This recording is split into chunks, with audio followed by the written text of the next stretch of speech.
now just haunt my memory. No starfish wish upon, no cent dollars we spent. Oceans crying every dawn, silent screams in tides they send. Hello. Urgency in every wave, no more songs the water safe. Sea of ghosts where life should be. It's an absolutely beautiful song. We cannot see. It's James Can Lewis, we right? heal what's left inside? Turn the tide before it dies. Echoes in the deep unknown, sing for lives we can't condone. No starfish wish upon, It's amazing. no cent dollars we spend. Alright. Oceans crying every dawn, I like to listen to the whole thing right now because it's such a wonderful. The words are incredible. Nobody can ever accuse him of not understanding what's going on. I can tell you. I can tell you what. All right. Come back to the madness. Yeah, we got an early show. I haven't got a couple of shows in. The last two shows never got done. If I wait till night, I probably won't get this one done.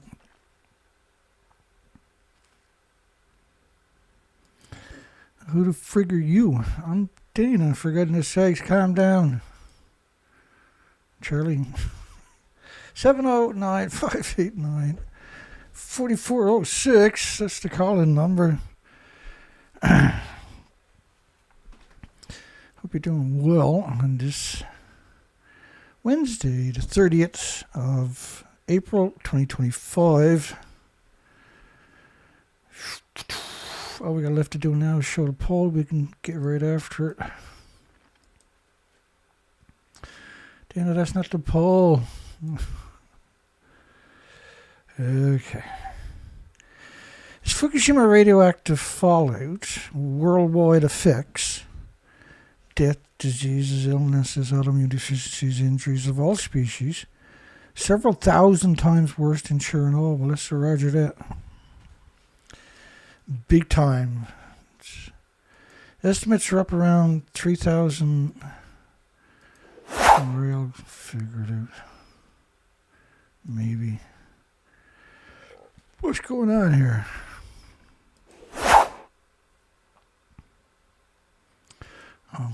Try that again one more time. Sorry.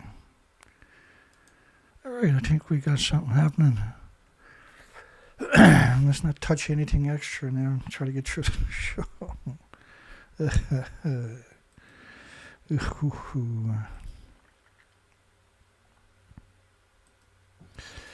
So Chernobyl, we're going to start off the Chernobyl fable.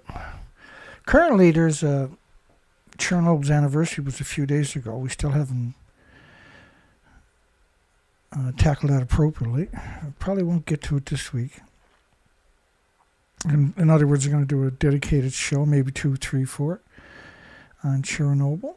Next week, maybe. Not maybe. We got to do at least one show next week on Chernobyl. Ukraine tries to repair Chernobyl shield as the plant marks nuclear disaster anniversary. So this was something that happened 2 months ago. That to all the evidence, and I'll show you a lot of it from back then and current.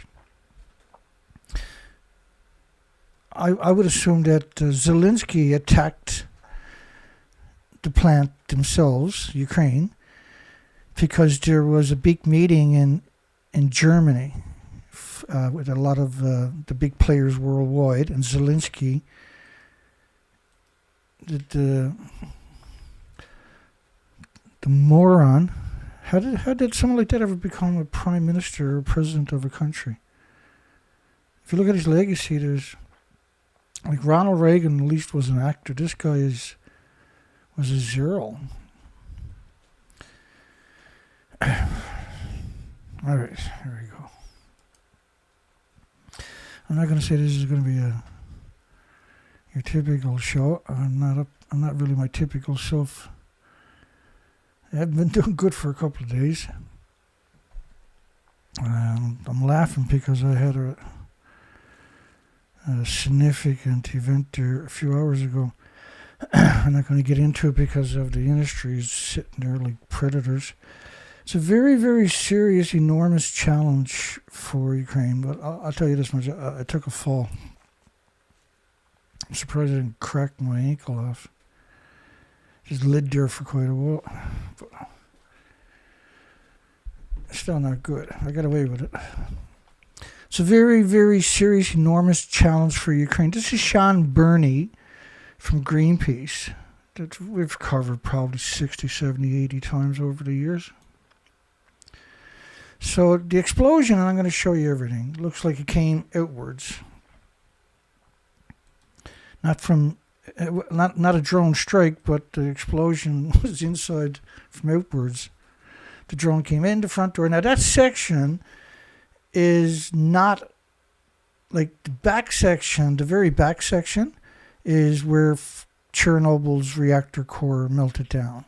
The front section is an administration type area where they can do maintenance and that.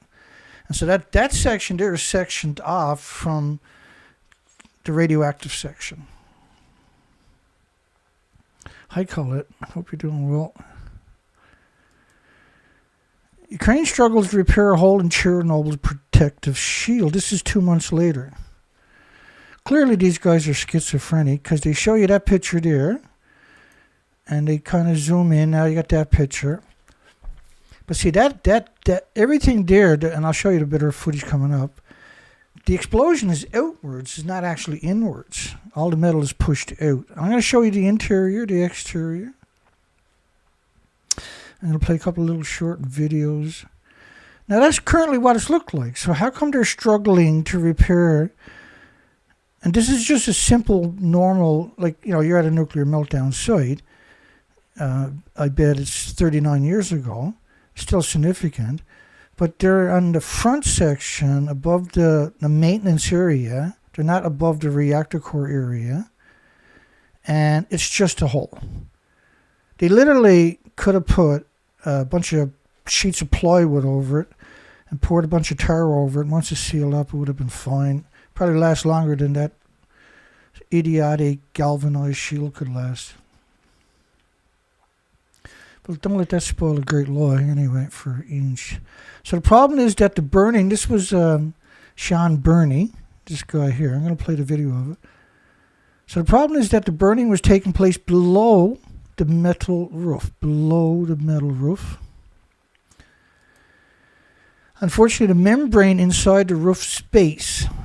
When you get a load of this, then I'll come back to this section one more time. All right, here we go with the video after this one. Caught fire as a result of the explosion, so that continued for nearly 3 weeks. So he's saying it burnt for nearly 3 weeks. But I'm going to show you the video from the inside and pictures and see if that, what he told you, works out the same. I got to apologize because a lot of groaning today. Here we go. So the problem is that the burning was taking place below the metal roof. Unfortunately, the membrane inside the roof space caught fire as a result of the explosion.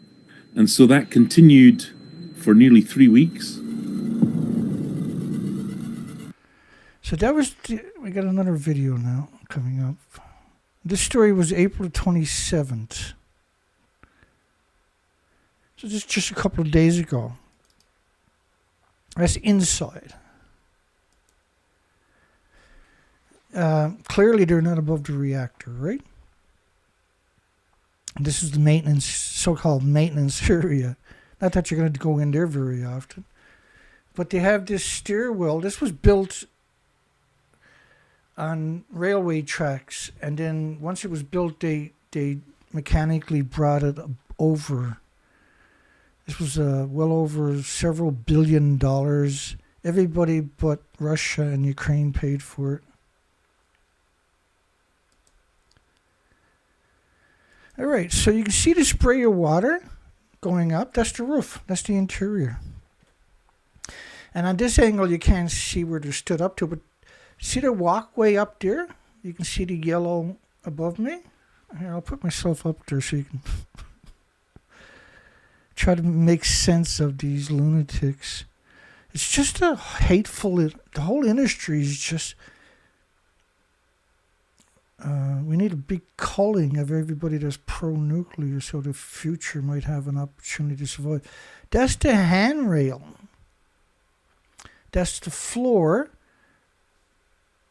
You're right up there. How hard would it have been to put an explosive right here when you had access right there? And look at the damage. It's pathetic. You see you can see the water. That's really important because Sean Burney is saying that this here burnt for 3 weeks. Now this is on the original. This is original footage where they're spraying water, a hose, in the maintenance section. They're not in the meltdown. Such disgusting people the Greenpeace actually are.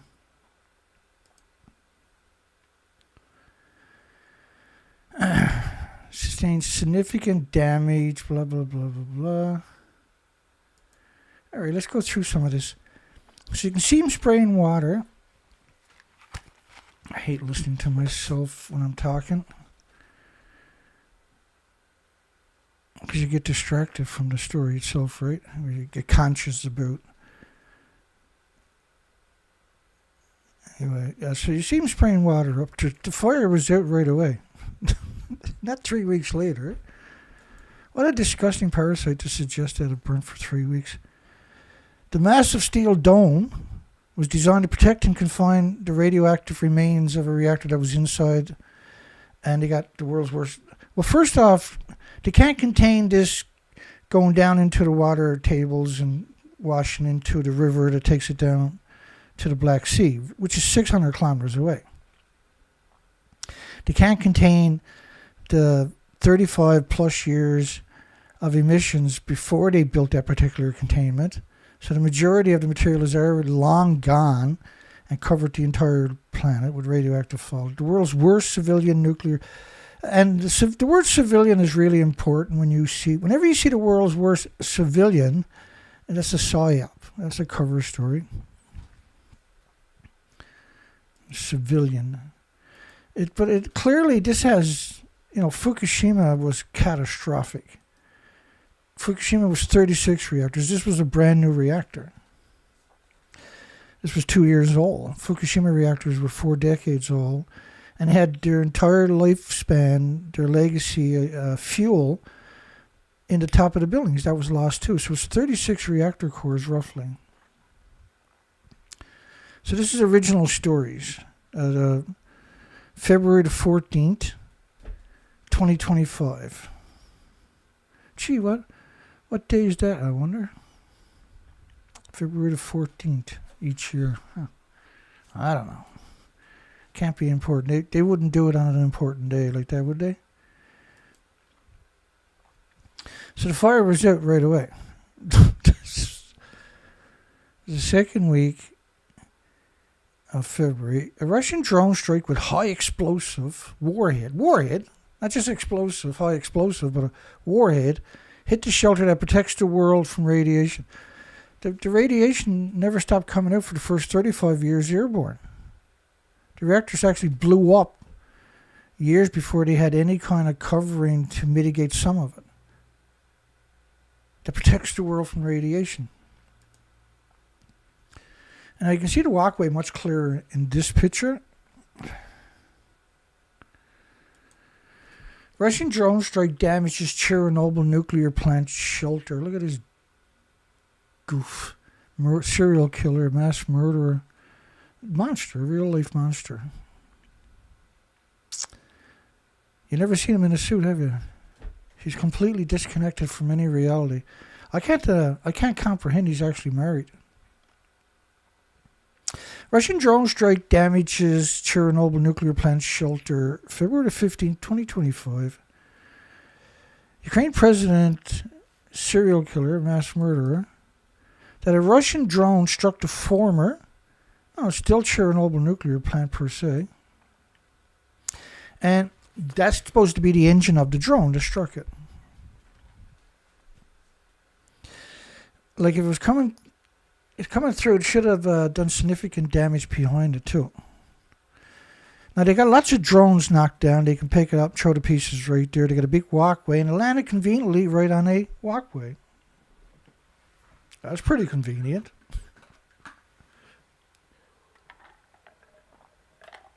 And walkways are not in the nuclear meltdown zone.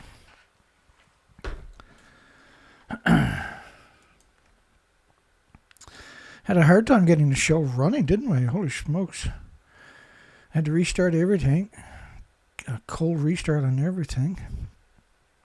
I had to redo all the security on this. I had to do everything. It's a big deal, right? It's a lot of work. Video from within Chernobyl nuclear shelter shows extent of damage caused by Russian drone. Like that doesn't that doesn't resonate with me. Maybe I'm an idiot. Who knows?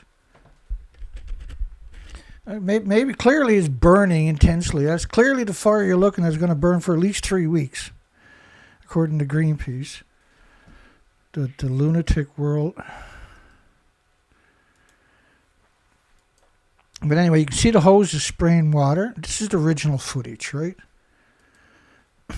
It's very irritating to see nobody else is covering this. Nobody else is trying to articulate the enormity of the lie and the danger of this type of lie. So this was just a psyop to demonize Russia, participated by all your medias worldwide, and your number one enemy, one of your number one enemies on this planet, Greenpeace, scum of the earth, the control opposition, the traitors. Maybe we should sue Greenpeace just to draw attention to Fukushima. You know what? I think that's my project right now is starting tomorrow is contact a lawyer and see if I can get a lease soon for refusing to be honest. That's completely dishonest what he done there, Sean Burney, to say that burnt for 3 weeks. It's so dishonest, so disingenuous. And that was a couple of days ago, right? The 27th, 3 days ago. Ugh. These are like, they try to look like they're human. You put them in thousands of dollars of jewelry and clothing to make them look almost human. But the minute they open their freaking pie holes, you know you're dealing with something that... Okay, so this is the so-called explosion.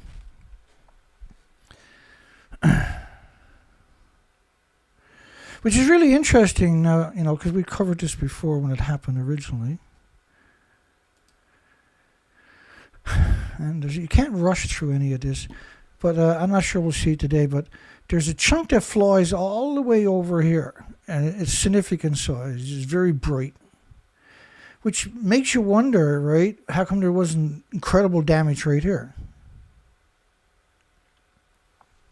Because you're talking about a big object got thrown this far, which is a long way away.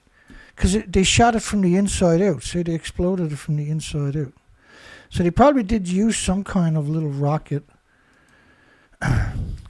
So there's the explosion. Let me go back up and get a picture of that roof first. All right, here we go. So, like, that roof doesn't... Look at this explosion. You got to appreciate how big everything is you're looking at there. So where does that compare? So there's the damage, but there's the explosion. Because the explosion is outward. It's not inward, see? An inward explosion would have been absurd damage. And let's go through these clips.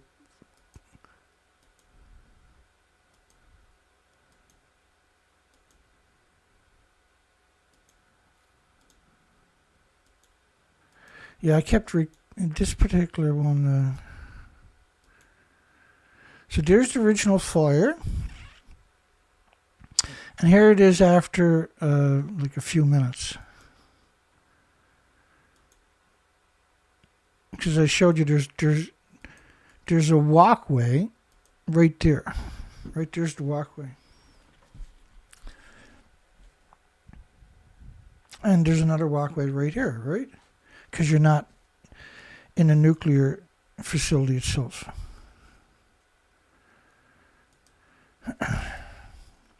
So this was at the Munich Security Conference on Valentine's Day, the 14th of February. I guess. Russia is a danger to humanity.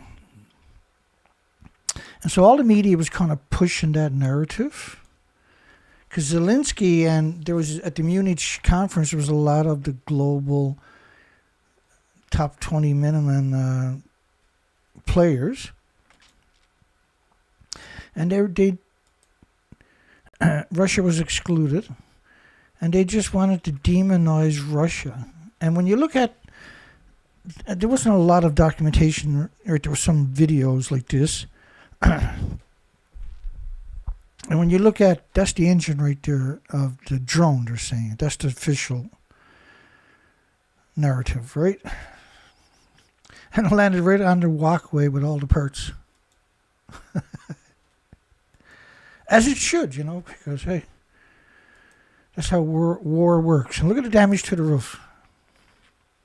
As I showed you the explosion, it doesn't match up. And you can see the hose spraying water, hopefully.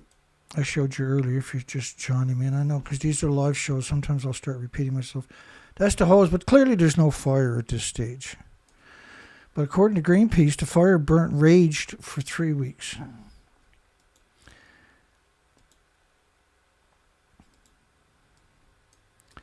All's fair in scum and scumbaggery, isn't it?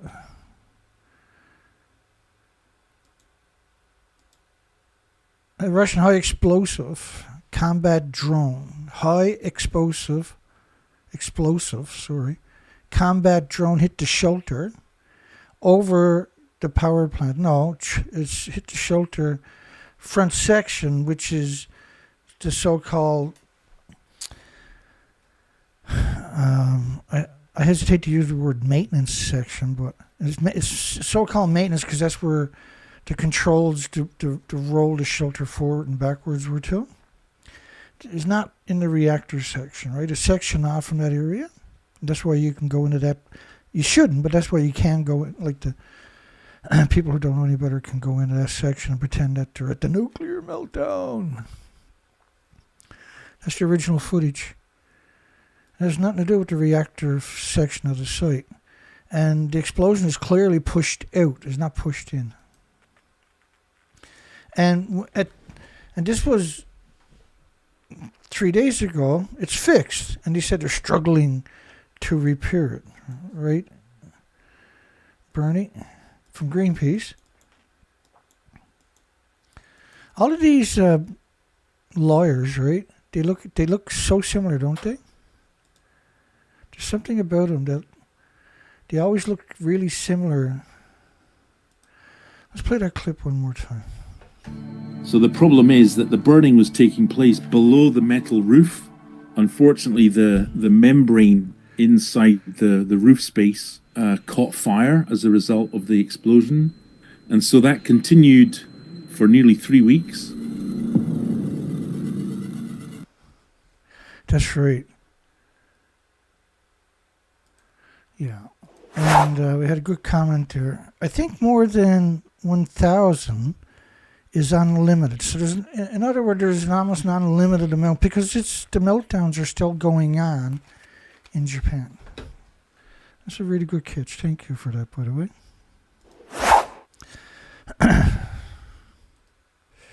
And let me show some pictures of Fukushima to appreciate. So you're just seeing shots of kind of shots at Chernobyl site, right?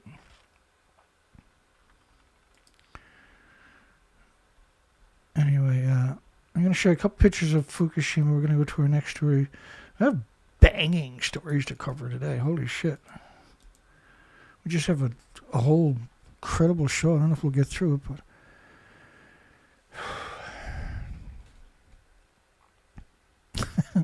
Okay, so at the top of, there's 4 of these buildings at Fukushima that are gone.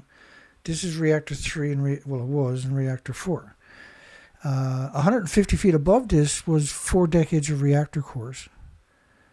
Roughly, there's 2 fuel pools were at the top of the buildings. They had decades of the reactor cores. They're gone. And so Frank von Hippel, the professor, was saying that it was around, at least, it could easily be 8 reactor cores at the top of the buildings. But how could it not be? Because you don't have a repository anywhere on the planet, let alone in Japan. So all the fuel was stored for 4 decades at the top of the buildings. So there could have been 10, there could have been 12 reactor cores at the top of each of the buildings, plus the reactor core. So that one had one reactor, had a reactor core was running, which was a plutonium mixed oxide reactor, and the fuel pool was full, stuffed beyond capacity, because they don't have a repository. And they were hoping to do mixed oxide reprocessing, but they haven't been able to build they've spent 28 years trying to build a facility now that can do it, and they still haven't conquered it. And they still haven't given up because the nuclear industry is actually insane. This was reactor 4, which had 9 reactor cores over there. And this one, the reactor core, allegedly, which I don't understand what was going on, because normally they only take about 1/3 of the reactor core out and put it in the fuel pool every 14 months or so. But they're claiming that all the fuel was out of the reactor core. But it doesn't matter, because the reactor core was at the top of the building. But what it did, let's say they're honest, which I've never got them being honest, but let's say they are honest.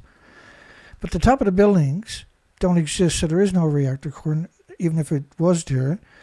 And there is no fuel pools, even if it was there. So there's 9 and 9 reactor cores is 18 reactor cores. Each of the reactor cores were equal to around 100 Chernobyls. Just let me find, and that was RT. Now the reason there was such a big discrepancy is because Chernobyl was a graphite reactor. It was a brand new reactor. It didn't have any fuel pools, whereas Fukushima is pure uranium, pure plutonium, and it was a much newer reactor. It was huge. It had decades of inventory stored at the top of the buildings. That doesn't make any sense why you would build it up there. It's not an engineering flaw. It's built on the tectonic plates with a 3,000-year legacy of earthquakes and tsunamis. Why would you build it there? Why would you build it, of all places, on the tectonic plates? You know, the slippery, right? What was I looking for? I can't remember. I'm too busy. I'll remember in a second, though, of course. So bear with me. So you're talking about 18 reactor cores. Oh, I know what I was looking for to back up.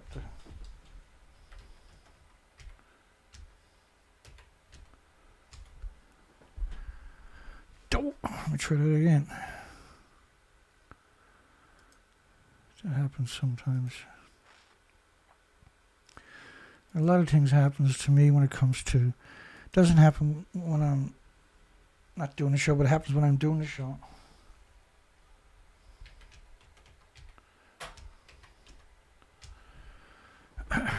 Will I get lucky? I always get lucky. Could take a couple of seconds. We'll manage. Yeah, here we go. Chernobyl. Because I got a good memory, but I also got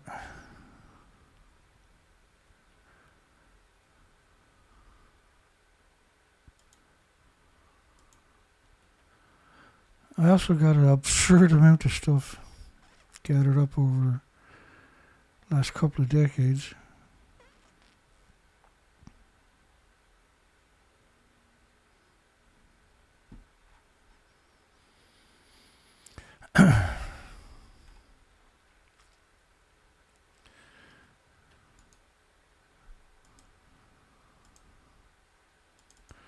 think I got it. I think I do. Yeah, let me put my headphones on.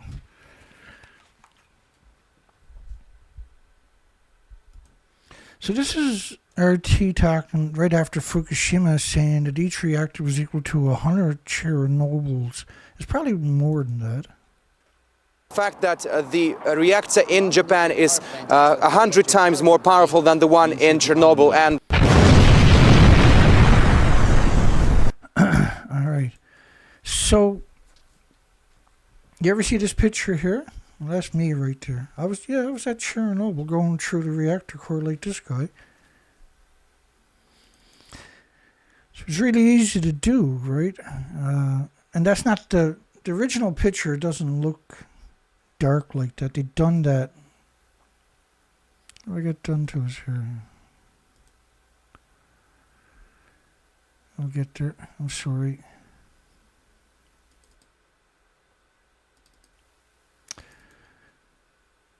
fact that the reactor in Japan is 100 times more powerful than the one in Chernobyl. So this was right after it. But you've seen this picture. If you ever looked into Chernobyl, you would have come across this picture. The media uses it constantly, even though it's simply impossible to be in the proximity of a reactor core. Your organs melt from the neutron bombardments to better raise the elephant. I know. I went there and I died. Look at me. I'm dead. I actually died. They couldn't revive me either. My organs melted.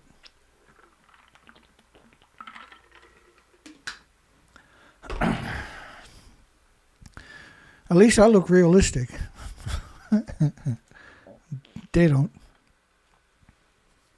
Whoever took that, I think the victims should be allowed to tear them apart. All right, next story. The Trump administration prepares for negotiations with North Korea due to nuclear success. Chernobyl's madness, North Korea's madness. It takes the attention of this is the distractions, right? North Korea's not going to attack anybody. They were enslaved by Japan for 50 years. And then Hiroshima and Nagasaki happened. And Japan had to leave. Then the United Nations went in there because now North Korea was been a slave for 50 years and South Korea had betrayed them. Tried to break free so they can participate with the rest of the world. United Nations, which previously was League of Nations, changed its name. Some say it's still called League of Nations, but we know it as United Nations. And this is not United Nations, it's 195 militaries. It's like NATO on steroids. Went in and done what they call a police action, with millions dead, millions missing, millions in refugee camps, millions unaccounted for, millions of orphans. And they napalmed, burnt down every little tiny village, every little town, every little community, every little city, every big city. The entire country, they annihilated it. And now they've been enslaved by United Nations, ostracized again from the rest of the world for 75 years, I think it is this year. Isn't it the 75th anniversary? That's 125 years ostracized from everybody else on the planet. How do you think a society would turn out if you're ostracized for 170, you're demonized for 175 years? And the United Nations says it wasn't a war, it was a police action. Well, South Korea wasn't using napalm to burn down every village. That was United Nations. They used more munitions on that little tiny spot known as North Korea than they did in the entire World War I. On this little tiny country that done nothing to nobody for 120 years has been a prisoner. 125 years has been a prisoner, and used to demonize as the proverbial boogeyman for 75 years. And if they didn't have nuclear, they probably would have been destroyed a few years ago, like Ukraine, right? Same as Iran. If Iran don't get nuclear, they're going to be destroyed, just like Ukraine. MasterCard announces solar geothermal projects for its facilities. Wait, what? What the hell is that, Dana? Well, you never learned about it in school, I can tell you that much. The payments companies or university will build a solar panel array to power its tech hub in Missouri and replace its natural gas cooling heating system with geothermal at the New York headquarters. And all the little small modular reactor companies like, it doesn't exist, it's fantasy. Nah, nah, nah, nah, nah, nah, nah. They're such evil. And calling them evil is just, you're being polite. They know who they are.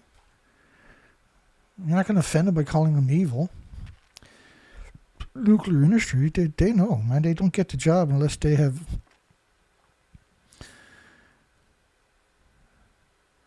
those particular attributes with the geothermal energy to help reduce its emissions. Geothermal energy to help reduce its emissions. What? Geothermal could do something like that? I thought only the fantasy nuclear could do that. Nah, there's other stuff out there. I mean, last year, currently, like in nuclear, it's the same gigawatts as in the early 90s. It's the same thing. Right? There is no nuclear renaissance. Like, once Chernobyl or 3 Mile Island happened, that was the end of the nuclear renaissance, 1979. The payment company has sourced 100% of its global power needs from renewable energy since 2019. They're a big operation. So, like, any community can build geothermal and be in 2 or 3 months or 2 or 3 years, it's paid for by the ratepayers. Now the ratepayers' bills can drop down to half of it. They'll be happy paying half what everybody else is paying, I can assure you. So there's lots of money coming in now to build more geothermal for other communities, and they own 50% of the income from that. The payment companies has sourced 100% of its global power needs from renewable energy. You know, like geothermal. We'll go hungry, but get the bomb. That's how Pakistan and India done it, right? Had 1 million children a year dying of dysentery, diarrhea, pneumonia, because all the money was running into nuclear. And you know, you only need like 15 or 20 cents worth of salts to cure that stuff, by the way, to avoid those deaths of children. Story: desperation, fear, and rivalry.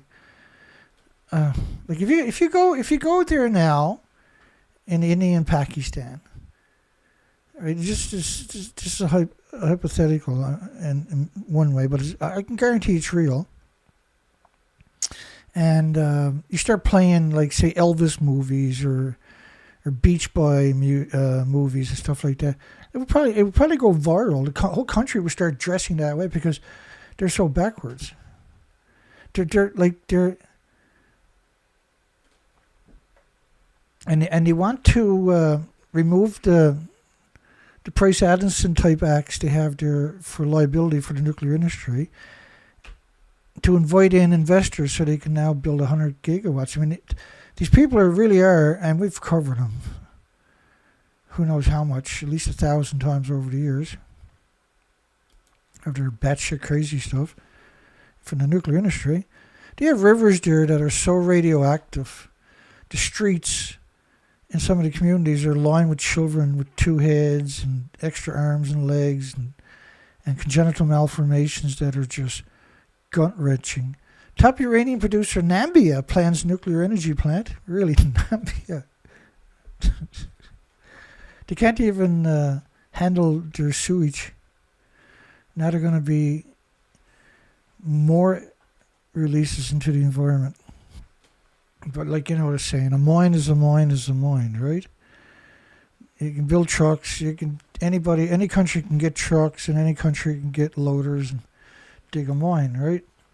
Pakistan minister threatens India with 130 nuclear weapons.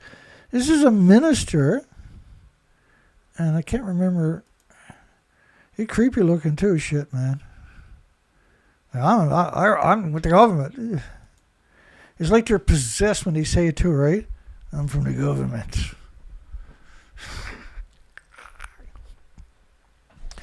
Pakistan railway minister threatened India and said that if you stop our water, then get ready for war. Well, any country could declare war over water, right? We have kept 130 nuclear weapons only for India. It's crazy stuff, eh? They're not worried about anybody else. They're worried about India. And this is the railway minister. Can you imagine the railway minister coming out and saying that in another nuclear-armed country? I can't laugh. Now, you got to laugh at it, though. But Lavrov discusses Ukraine concessions, Crimea, Trump, and nuclear weapons. Every news cycle, 24-hour news cycle of nuclear news is batshit crazy. Like, I read everything, but I can't possibly sit here and cover everything. Just the most, not necessarily most, but to tell that story of the 24-hour cycle it's insane, boy. Where there's all these, like, this industry has never been held accountable, and so it has this inbreeding issue now that is completely out of control after many, many generations. He welcomed Trump's ceasefire plan, demanded firm guarantees Ukraine would not use it to rebuild its military. Oh yeah, that was a Rusky, influential Rusky. He said, demanded firm guarantees Ukraine would not use that time for a ceasefire to rebuild its military. I'm not going to go there today, but we'll get there. Russia will not hand over control of Zaporizhzhia nuclear disease factory to the United States. Yeah, that's what we said the first time we heard the narrative that Trump was going to take over the plant, right, to protect it. It's like, what are you crazy about? The whole industry is crazy. So when you hear batshit crazy, that's just normal. That's the norm. There is no checks and balances. And the degenerate so-called watchdog / checks and balances, IAEA, is a 100% pro-nuclear organization that is funded by the industry. You know, this year Japan gave them, in just one check, and just a couple days for the anniversary, of course, so they can put out a bunch of propaganda, $14.6 million US dollars. Last year, on the March 11th anniversary, they gave them a $19 million check a couple of days before the anniversary. Lunar exploration, a Russian-Chinese nuclear reactor as early as 2025. Like, what are you talking about? This is 2025. But it's from a media that is so pro-nuclear. I don't know if they're real, if it's just an AI thing going on. But it's Boston College of Communication or something. So this is the newest rendition of what they're going to put on the moon. It's just going to sit there balanced on this little tip, right? It's going to have all these weird appendages hanging off it, and it's just going to sit there and it's going to balance itself on the moon.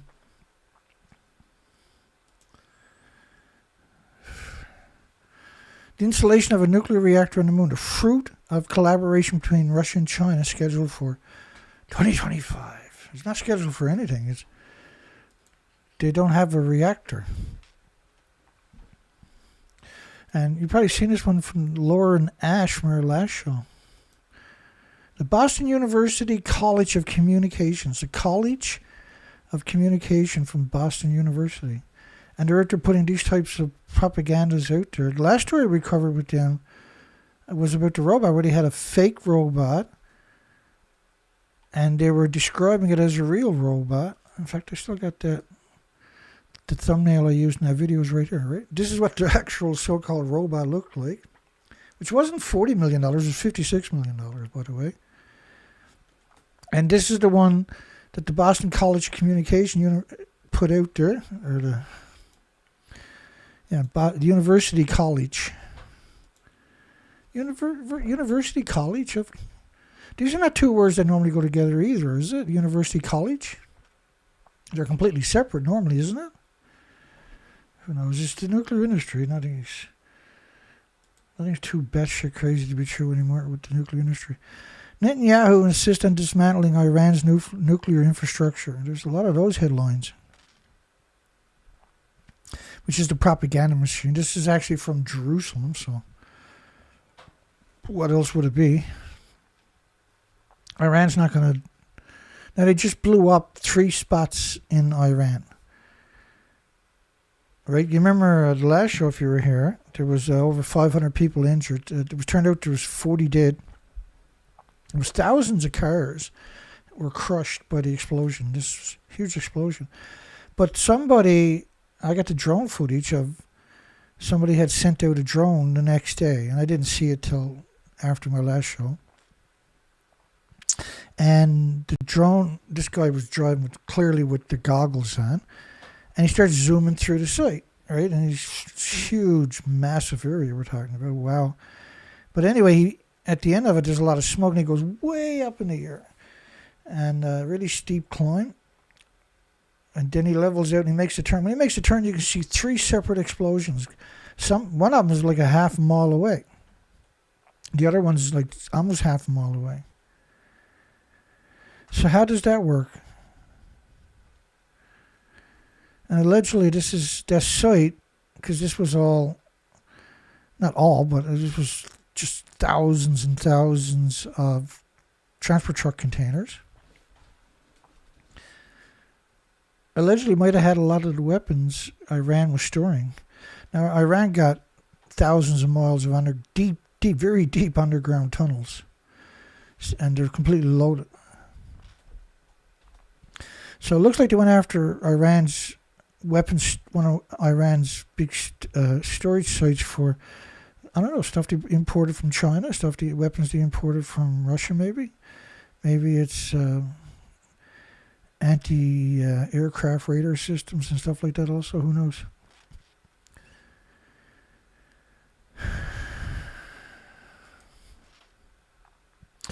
Israel Prime Minister, nutjob, Polak, reiterates demand for the dismantlement of Iran's nuclear infrastructure. It's not going to happen.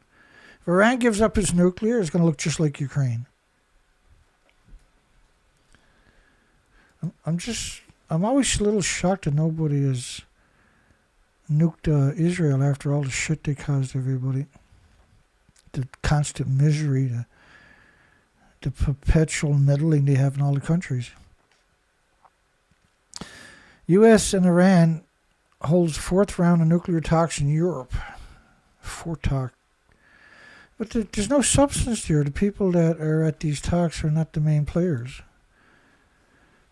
I don't know what they're trying to accomplish, but Trump has consistently stated Iran cannot have a nuclear weapon. Well, Trump's only been there for 100 fucking days.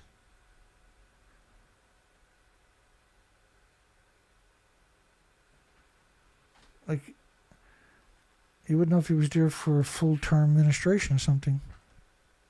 I love this story. This story's hilarious. Nuclear rats, radioactive rodents.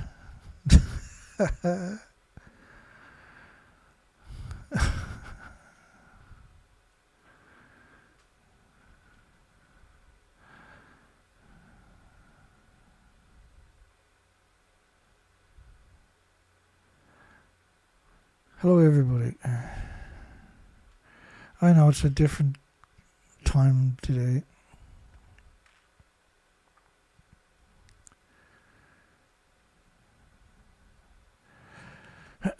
And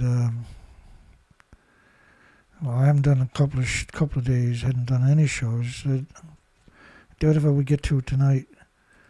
And so, only way I'm going to do it is after I wake up is just to get in the studio and do the show while I'm still half sensible, right?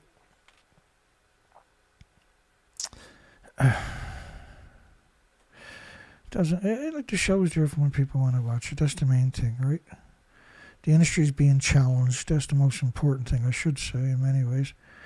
Nuclear rats, radioactive rodent swarm forces UK to halt nuclear projects.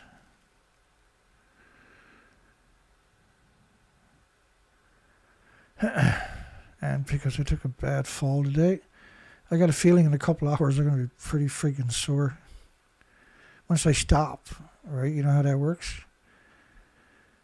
And try to get back up again, I got a feeling that stuff's going to catch up to me. Well, at least I had picked a good day to fall down anyway. It was nice outdoors. I was able to stay there for about 10 minutes and recover.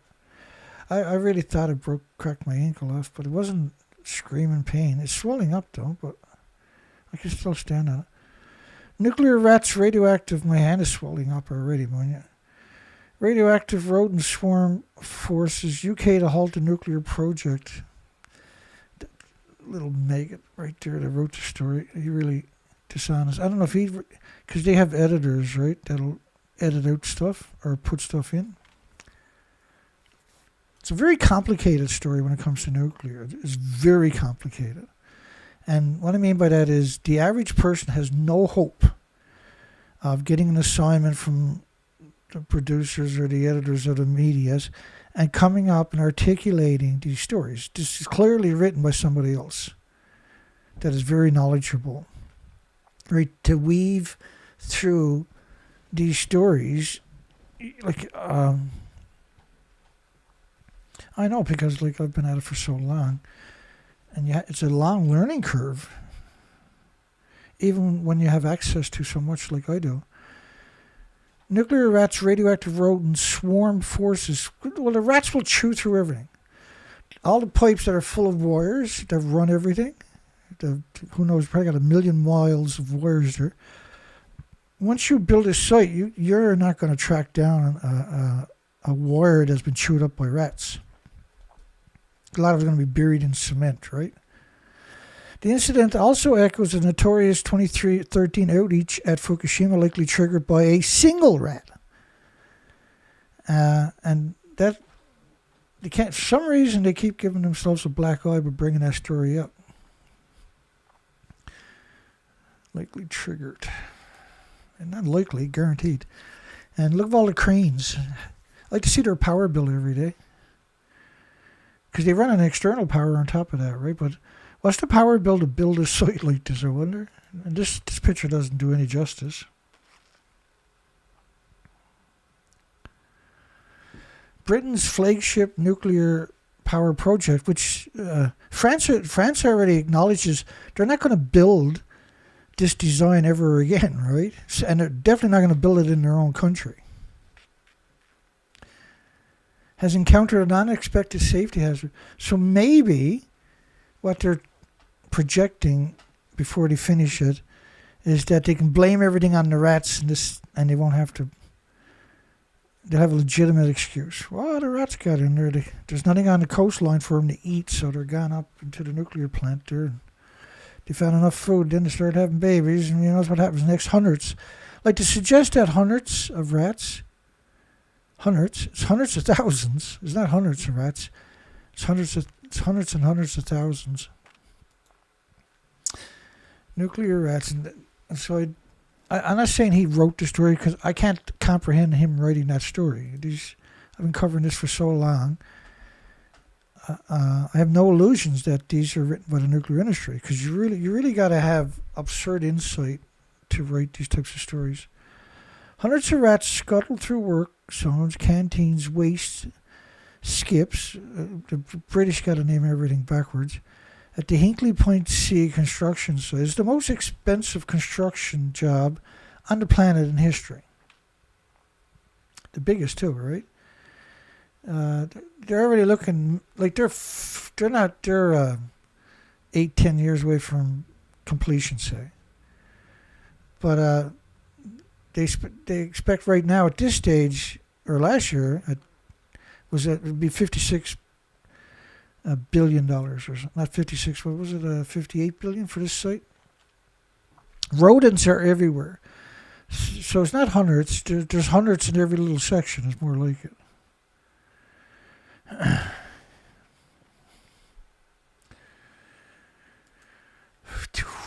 I'm going to just give me a second here.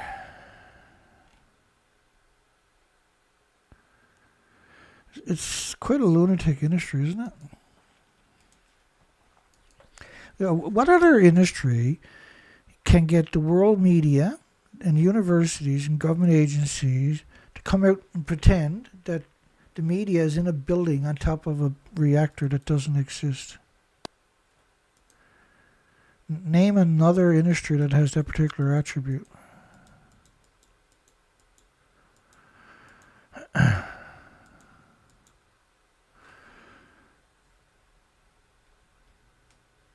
I got an idea. Let me get rid of this.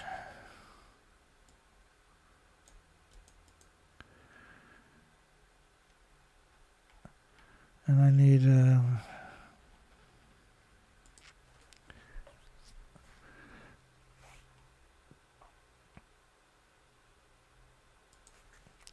why rodent surge, Hinkley Point C, that's what I need. Let me show you a better picture of Hinkley Point first.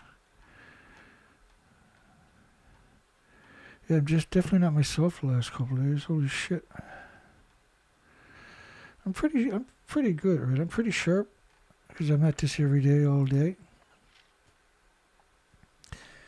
No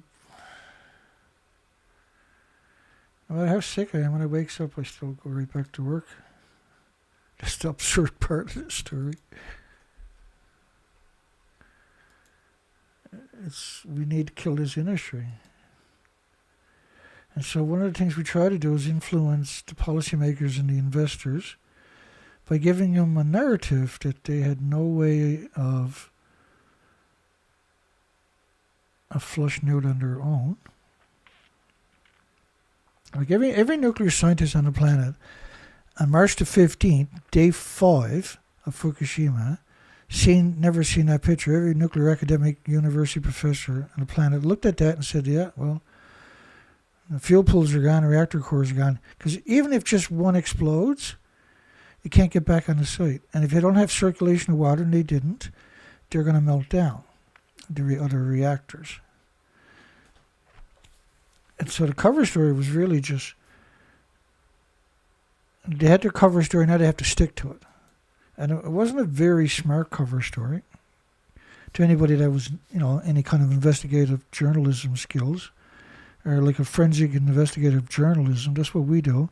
But a proper, well-funded operation would have flushed this story out a long time ago. I'm supposed to be looking for a picture of Hinkley Point. We should be right there any second. Now, my apologies. The thing with these stories is you can't, there's so many curves and weaves and obstacles to the facts. So this is just a fraction of Hinkley Point C, by the way. There's a massive offshore operation that most people are not familiar with. And they call it carbon-free, which blows my mind. How much electricity are you looking at right there 24 hours a day? Every nuclear plant has 2 dedicated gas, oil, or coal plants. Coal is usually at least one of them because they're cheap, right? And a nuclear can't show a profit anyway. Hinkley Point. It's the biggest, and that's about half of it right there. Like, it's so difficult. You can't see a human there because it's so enormous.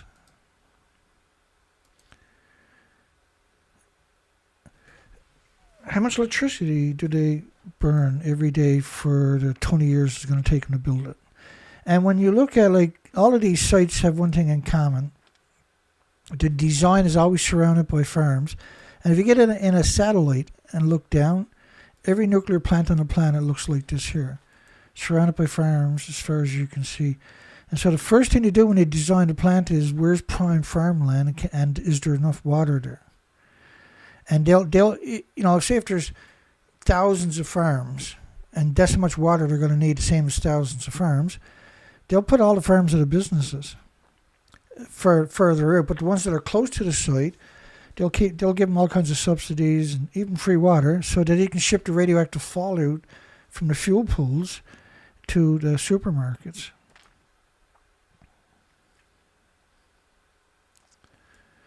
That's part of their evilness, is to ship the radiation. They surround themselves with farms because they actually hate you. They hate your children the most. They hate all children for some reason. I don't know what's up with it. Not their own, though. They want their own to grow up and go to university because you're paying for it. Although no radioactive material is yet present at Hinkley Point C, the unions said uncontrolled vermin, uncontrolled rats, why rodent surge matters on a nuclear site. So, like, whoever wrote these stories were deeply, deeply involved. This is the IAEA, basically, and the nuclear lobbying groups, but they're not going to put it publicly until it goes through the International Degenerate Agency / IAEA. Could gone cables. Not could, they love that stuff. They have some weird fetish with cables on a nuclear site over the years. The episode also hands nuclear critics. Oh, we're critics, are we? Well, I guess it's better than being disgusting parasitic lawyers that you folks are. Fresh talking points, just as the government is trying to revive public confidence in the technology. Like, the worst words you can ever hear is, "Hi, we're from the government. We're here to help you." That's your nightmare coming real right there.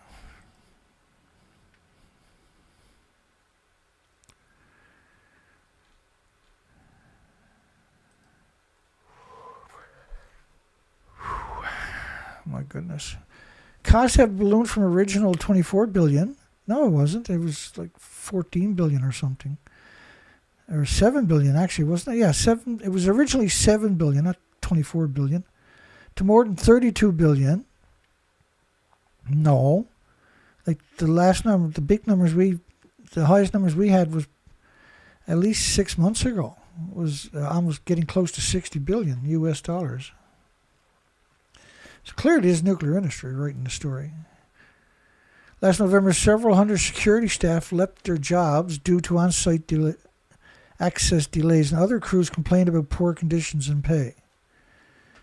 The site is so expensive they can't afford to fund it, and you don't need. From Fukushima to Somerset, rats and reactors. Well, nuclear sites are perfect for rats. A lot of the sites off limit, right? Britain's target is to have up to 24 gig. Most of these, like gas, oil, and coal plant sites, if you go to those sites on the outskirts of it, you'll look inside, you'll all be surrounded by fences. But if you take your time and go on the outside perimeter of these sites, right around the entire site, you'll be blown away by how many rabbits and stuff you'll see inside the fence. Britain targets to have 24 gigawatts of nuclear capacity by 2050, in 25 years. They're going to build a reactor a year. That's a large reactor a year. And they're talking about small modular reactors. So you're talking about 1,000 reactors in 25 years. And finishing Hinkley Point C on time. And the news of the nuclear rats biting into the project narrative is therefore inconvenient. But that story's been around quite a while, but now it's gotten a lot worse. We've covered this probably 6 weeks ago or something. And it was just like we predicted all of this then, that this was going to be. So it looks like they're trying to. I don't know how they're going to get it to work with that many rats on site, because rats are going to chew into everything, which is going to compromise the nuclear site. So I would say like a nuclear meltdown would be great. The only problem is it destroys all the species and humanity in increments over time.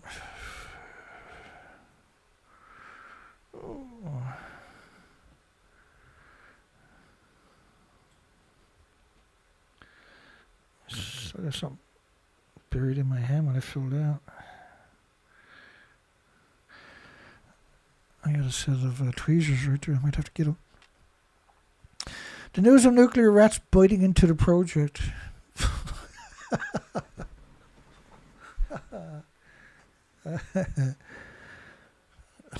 Oh. That sucks. Even though the U.S. government has previously assured the public that the TV show The Simpsons was wrong about potential rat infestation,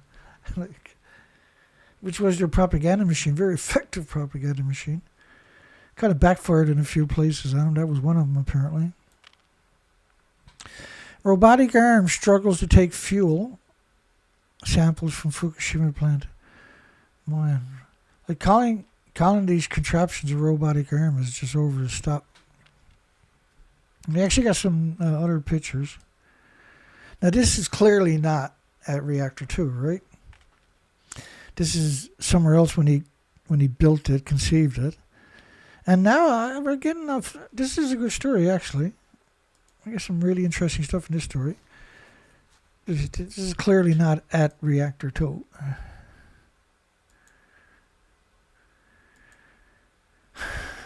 And developed with taxpayers' money. I talked about that last show, didn't we? It's 22 meters long and weighs 4.6 tons. It's the stupidest thing conceivable.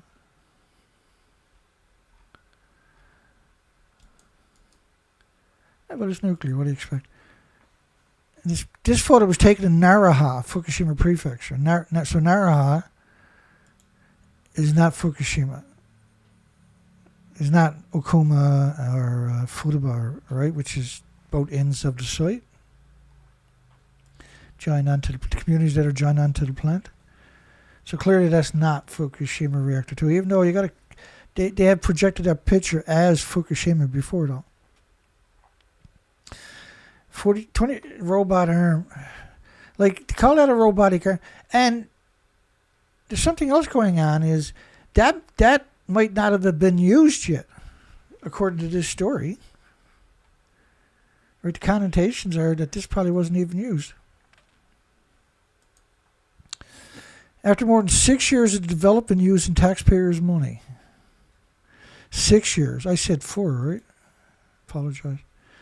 After more than 6 years of developing using taxpayers' money, right, and they got a set of tongs like a fishing rod, allegedly, right? It's the stupidest thing I've ever heard of. And then, why don't you put duct tape on it? You get a lot. At least you get something each time. And undergoing a vacuum cleaner. Setbacks from robotic arms may go at its first real debris retrieval mission later this year, or face being scrapped. So let's just read that again. Let me get rid of the Geiger counter at the top there. 237 counts per minute. And undergoing numerous setbacks from robotic arm may go on its first real debris retrieval mission later this fiscal year. It's first. Or face being scrapped. In other words, they haven't been using it.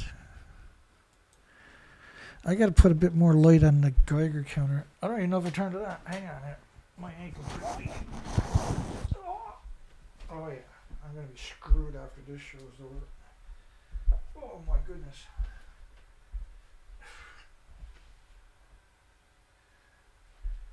That looks better. Holy shit. I wish I could say the same. Oh well, the weekend's coming. It'll give me some time to heal back up a bit.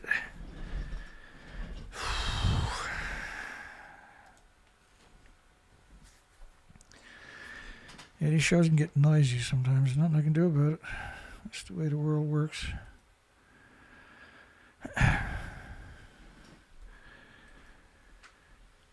So apparently this contraption wasn't even used. They used something else.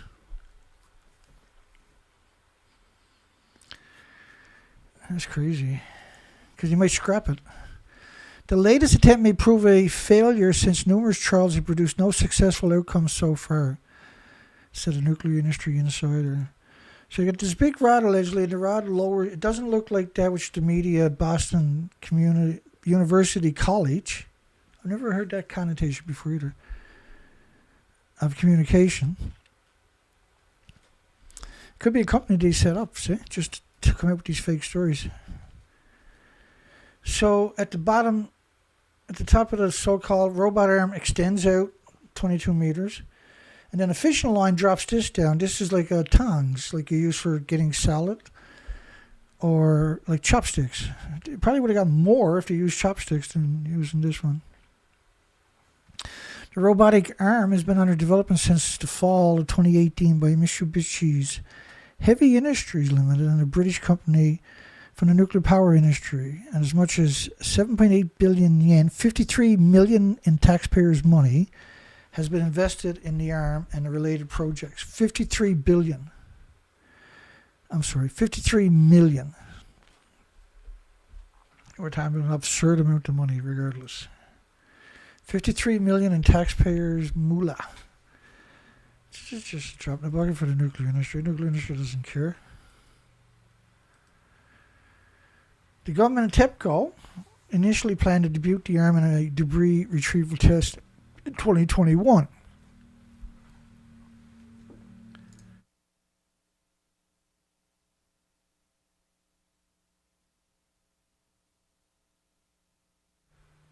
Oh yeah, man, I'm so sore right now. Isn't that funny? Back on the painkillers, I guess. I'm already taking all kinds of terrible stuff. I'm supposed to increase my daily intake of the other medication that I just went on to try to resolve some of these issues, because I'm going backwards instead of forwards. Tomorrow I'm supposed to increase that, double one of the medications. That's really rough on you. Yeah, we'll get through it. I always seem to do somehow. A similar device with a solid track record in past applications was used instead. So when the first retrieval in 2024 wasn't stupid machine. Why is this English so unlikable? Hang on. Screwed that up.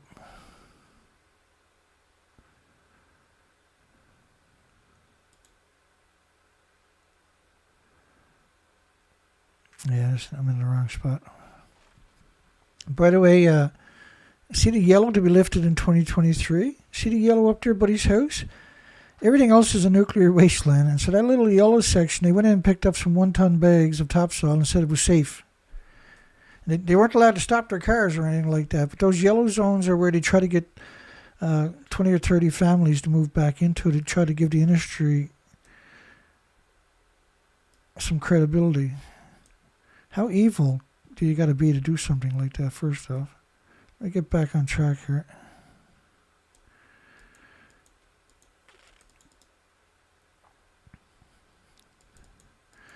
Nothing says nut job quite like nuclear, does it?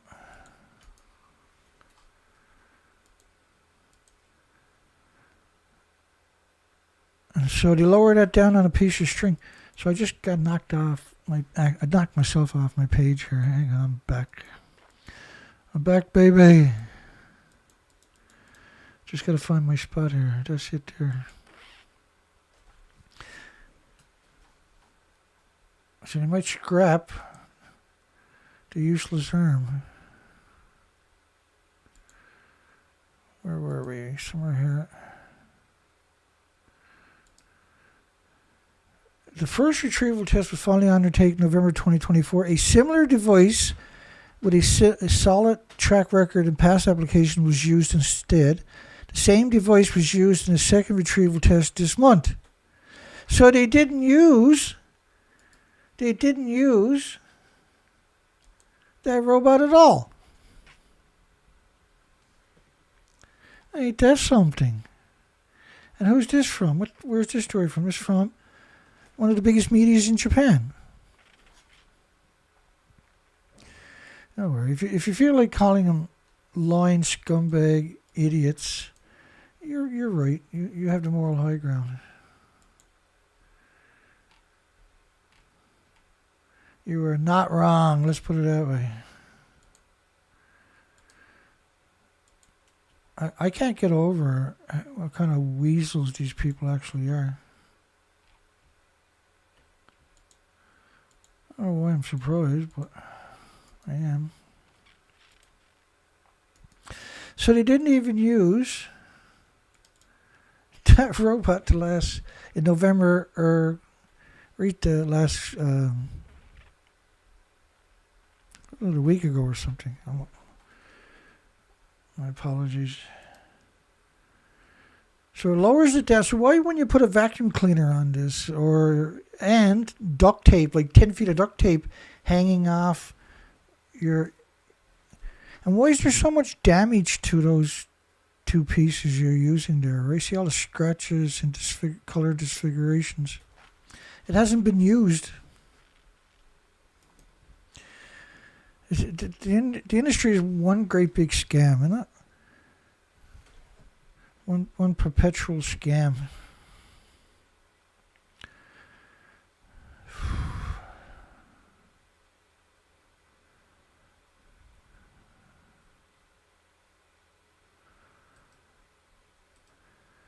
Yeah, they're going to build a nuclear plant in Poland, but I don't see that coming to fruition because it's a small modular reactor and we don't have one. And then the Canadian CANDU reactors, you got no worries about them showing up there. The President of Nuclear Damage Compensation and Decommissioning Facility, who also serves as an advisor on the decommissioning work, says they're working hard to carry out this difficult procedure under particularly challenging conditions. And so that's the President of Nuclear Damage Compensation. So somebody's willing to lie to you about the legacy of what's happening. Are they likely to abuse the victims? Well, not likely, but that's their job apparently. As the arms developed and dragged on for more than half a decade. Yeah, 6 years. Disconnection of motor cables that had deteriorated over time was detected. Man. It took them so long that everything started breaking down from just rust. New issues arise each time the test is conducted, a group manager says. TEPCO began dismantling parts of the robot arm in February to examine the deteriorating cable. The inspection is expected to take 3 to 4 months. It's going to take them 3 to 4 months to go in and check the cables. I've said this for a long time, that we give the Japanese way too much credibility. Like Israel, they steal most of their designs and just replicate it, right? They don't come up with anything on their own, unless it's a misery machine. The final decision on whether to actually use the arm on site. So I'm like, this connotation is blatantly telling you that they haven't used it. And I cover this. I'm at this all the time. I read everything. And so this is the first time I've ever heard any of this. Man. Yeah, I kind of remember reading the story a few days ago and saying to myself, nothing surprises me. Officials involved are expressing a growing sense of alarm. Never changing a plan once it has been decided upon. This is typical of the Japs. Even if it does not work properly, is a bad habit of Japan. Yeah. Japan, I'm not going to go there. I shouldn't say anything. It's like they got a short person complex, right? In the nuclear industry, you get the job because you were inbred for the job. You're part of the law of many generations. People should have the courage to back down at times by giving up on the robotic arm. Ex-chairman of Nuclear Regulation Authority.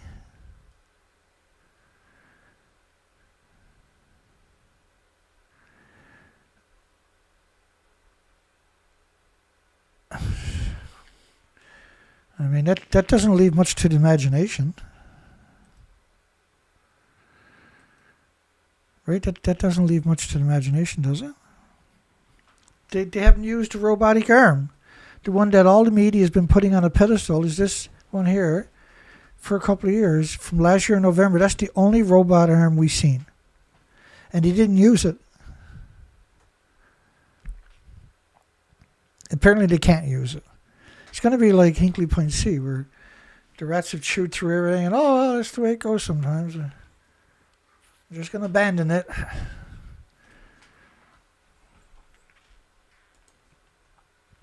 Tokyo Electric Power Company completes 12th discharge of contaminated water from Fukushima. Contaminated water, well, you don't really see them use that connotation very often. That's the new picture they came out with for this particular story, mind you. They have a huge collection of these pictures, eh?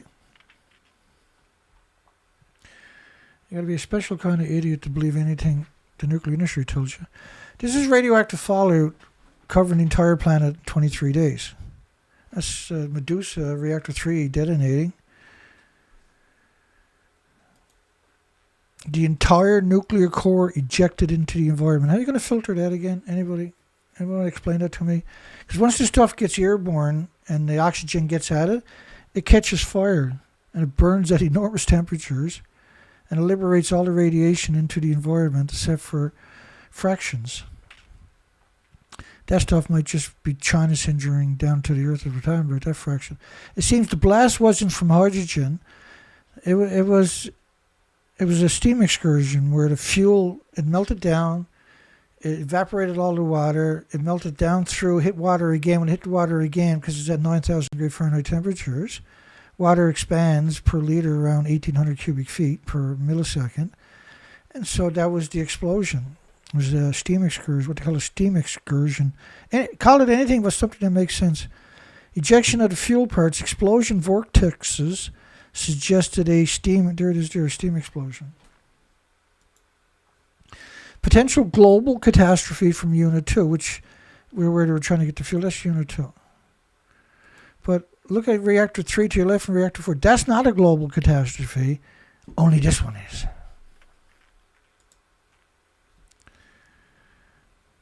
Highly radioactive, like the most highly radioactive fuel was Medusa, Reactor 3. This is Reactor 4. They're completely gone. That's 18 reactor cores in those two buildings are gone because the fuel pools had decades of reactor cores.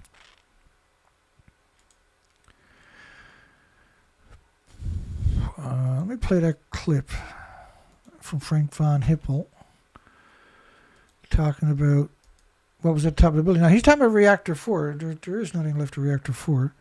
He's going to pretend there is. But then you got to multiply it by 4 buildings. And remember, it's actually gone. Same as Reactor 3. Clearly, those 2 buildings are not up for debate.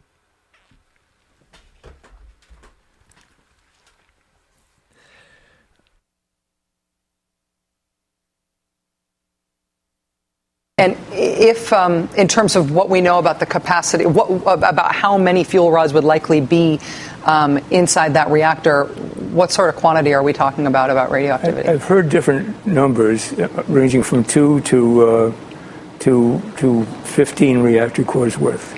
No, 2 to about 8 reactor cores worth. So if it can't be controlled, that's worst case scenario, 8 reactors worth of radioactivity. Right.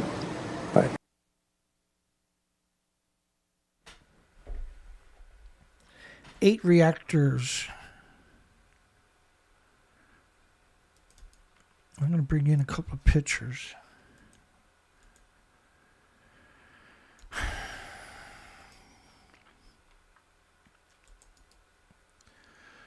Where am I to is the bigger question.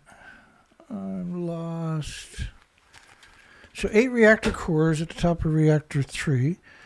And so they would be at the fuel pools at the very top of the buildings, and so is the reactor core. That's Reactor 3, there's nothing left. He was talking about Reactor 4, which looks similar. There's nothing left. The top of these are 190-foot buildings, 19-story buildings, 65-meter buildings. skyscrapers. They're 150 feet wide.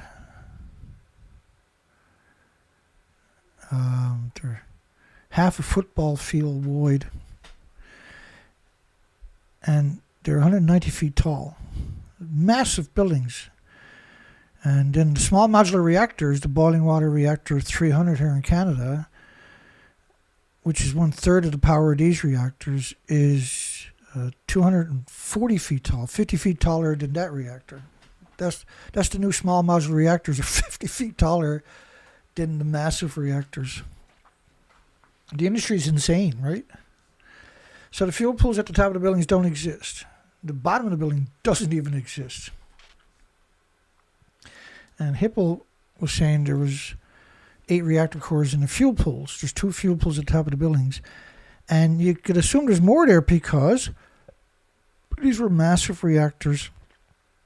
They were decades old, and they were using pure uranium, pure plutonium, and don't have a repository anywhere on the planet, let alone in Japan. Which is endorsed by the degenerate, the same people who wrote the stories, all these stories, the International Atomic Energy Agency. They're writing the stories, they give it to the medias, and the media's journalists will put their name on it, and they build up a little following, cat videos and everything else, and then they'll come out with a story like this and put their name on it, and they feel good about themselves because their family's like, wow, you're pretty smart. And I'm like, yeah. And then they go on and take their kids around the world on a vacation on a ship. You make a ton of money just to come out and cut your throat. That's what a journalist makes money for, is their job is to cut your throat. They write a few paragraphs and cut your throat, and they can live an exorbitant lifestyle. That's why everybody wants to be a journalist, right? Because it's mindless, stupid work. But you got to be a scumbag to keep the job, to get the job. You got to pay your dues, so-called. You got to cut everybody's throats for years and years and years. So they got so much dirt on it, you can't possibly rat them out. And then they give you a good job, right?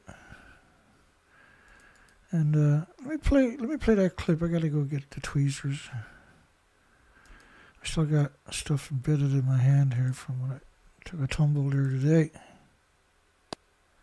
Where I'm standing is on top of what used to be reactor building number 4. The whole of this building was blown apart by a huge explosion. We are here inside Reactor 4 at the Fukushima Daiichi nuclear power plant that was severely crippled during the earthquake and tsunami of 2011. Of the decommissioning work taking place here in Reactor 4. At the end of our tour, we were checked for radiation exposure. In 4 hours, I received the equivalent of less than a chest x-ray. 1,500 highly radioactive fuel rods inside this pool. They've got to move them outside of this reactor.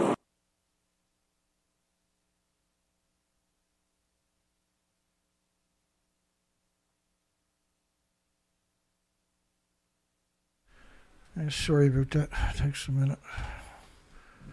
So, does anybody believe they're on top of the building? Anybody? I'm watching the comment section here for a minute. Does anybody believe they're at the top of the buildings? Because I got to do some. See if I can get that little. Whatever the hell that was I stuck in my hand.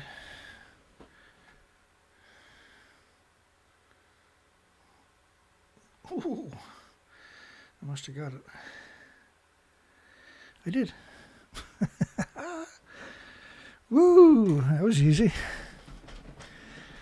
That was worth my time. Excellent. Because the hand is sitting there and you're trying to, I got a mouse in each hand.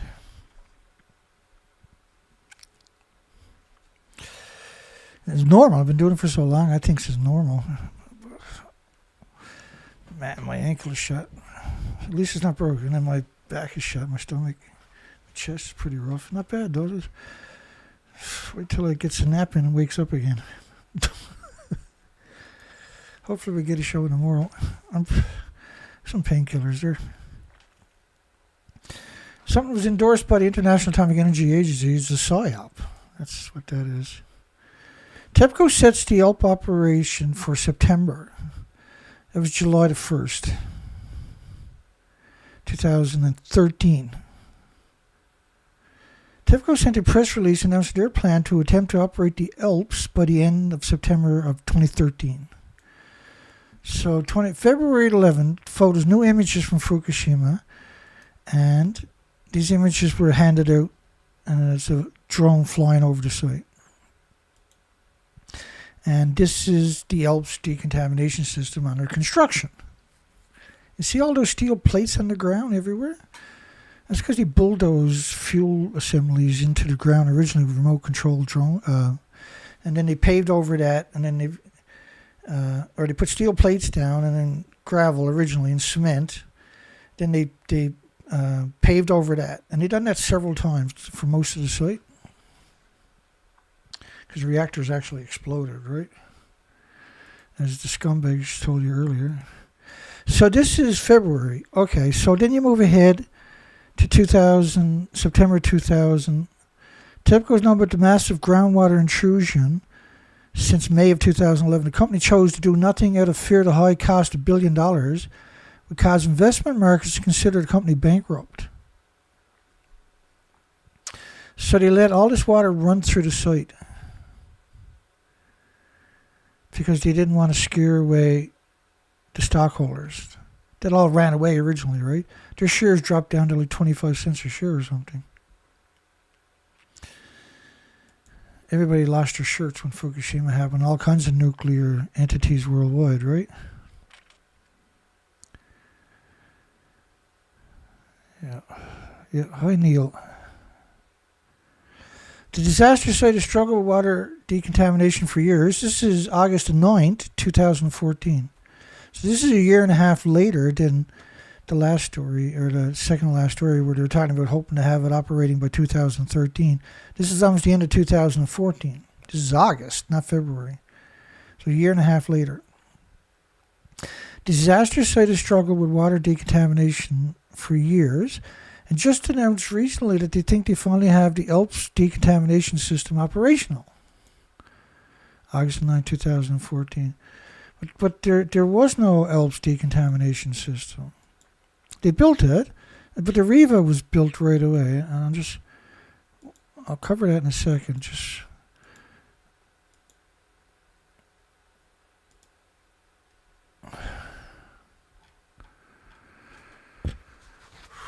when I lose my way on my site, is always a nightmare, right?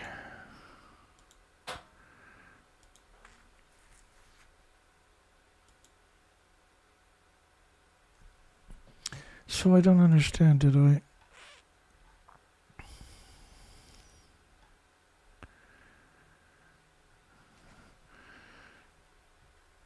Oh yeah, because I had jumped over to the ALPS decontamination system. Just hang on. Greenpeace. Well, if you're just joining the show, we covered Greenpeace earlier, so don't believe anything Greenpeace. Oh yeah, that's the story there, 12T. So I just got to bring in, to finish off the other stuff I showed you, the legacy headlines on the ALPS system. Because there was many things. They tried an ice wall. They were going to build a fence out in front of it. They were going to build a detour around the site from the east side. Just bear with me. I'll just run. We have a quick version of that stuff.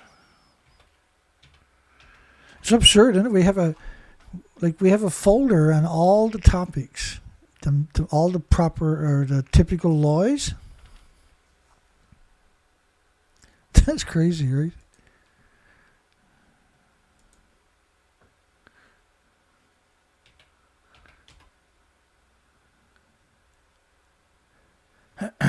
Everything should show up this time. Yep. Short version.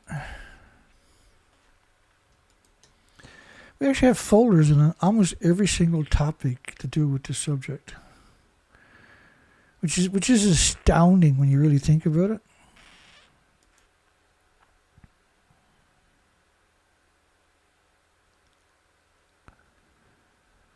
And the numbers were just, what the hell, right? Let me see if I can find another doozy there. It's okay. Because you can't remember where everything goes, but let's put it this way. You couldn't drag me to Koriyama.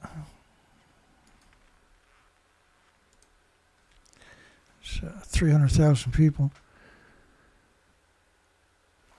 Yeah, let's finish off that other story about ELP system. Here we go.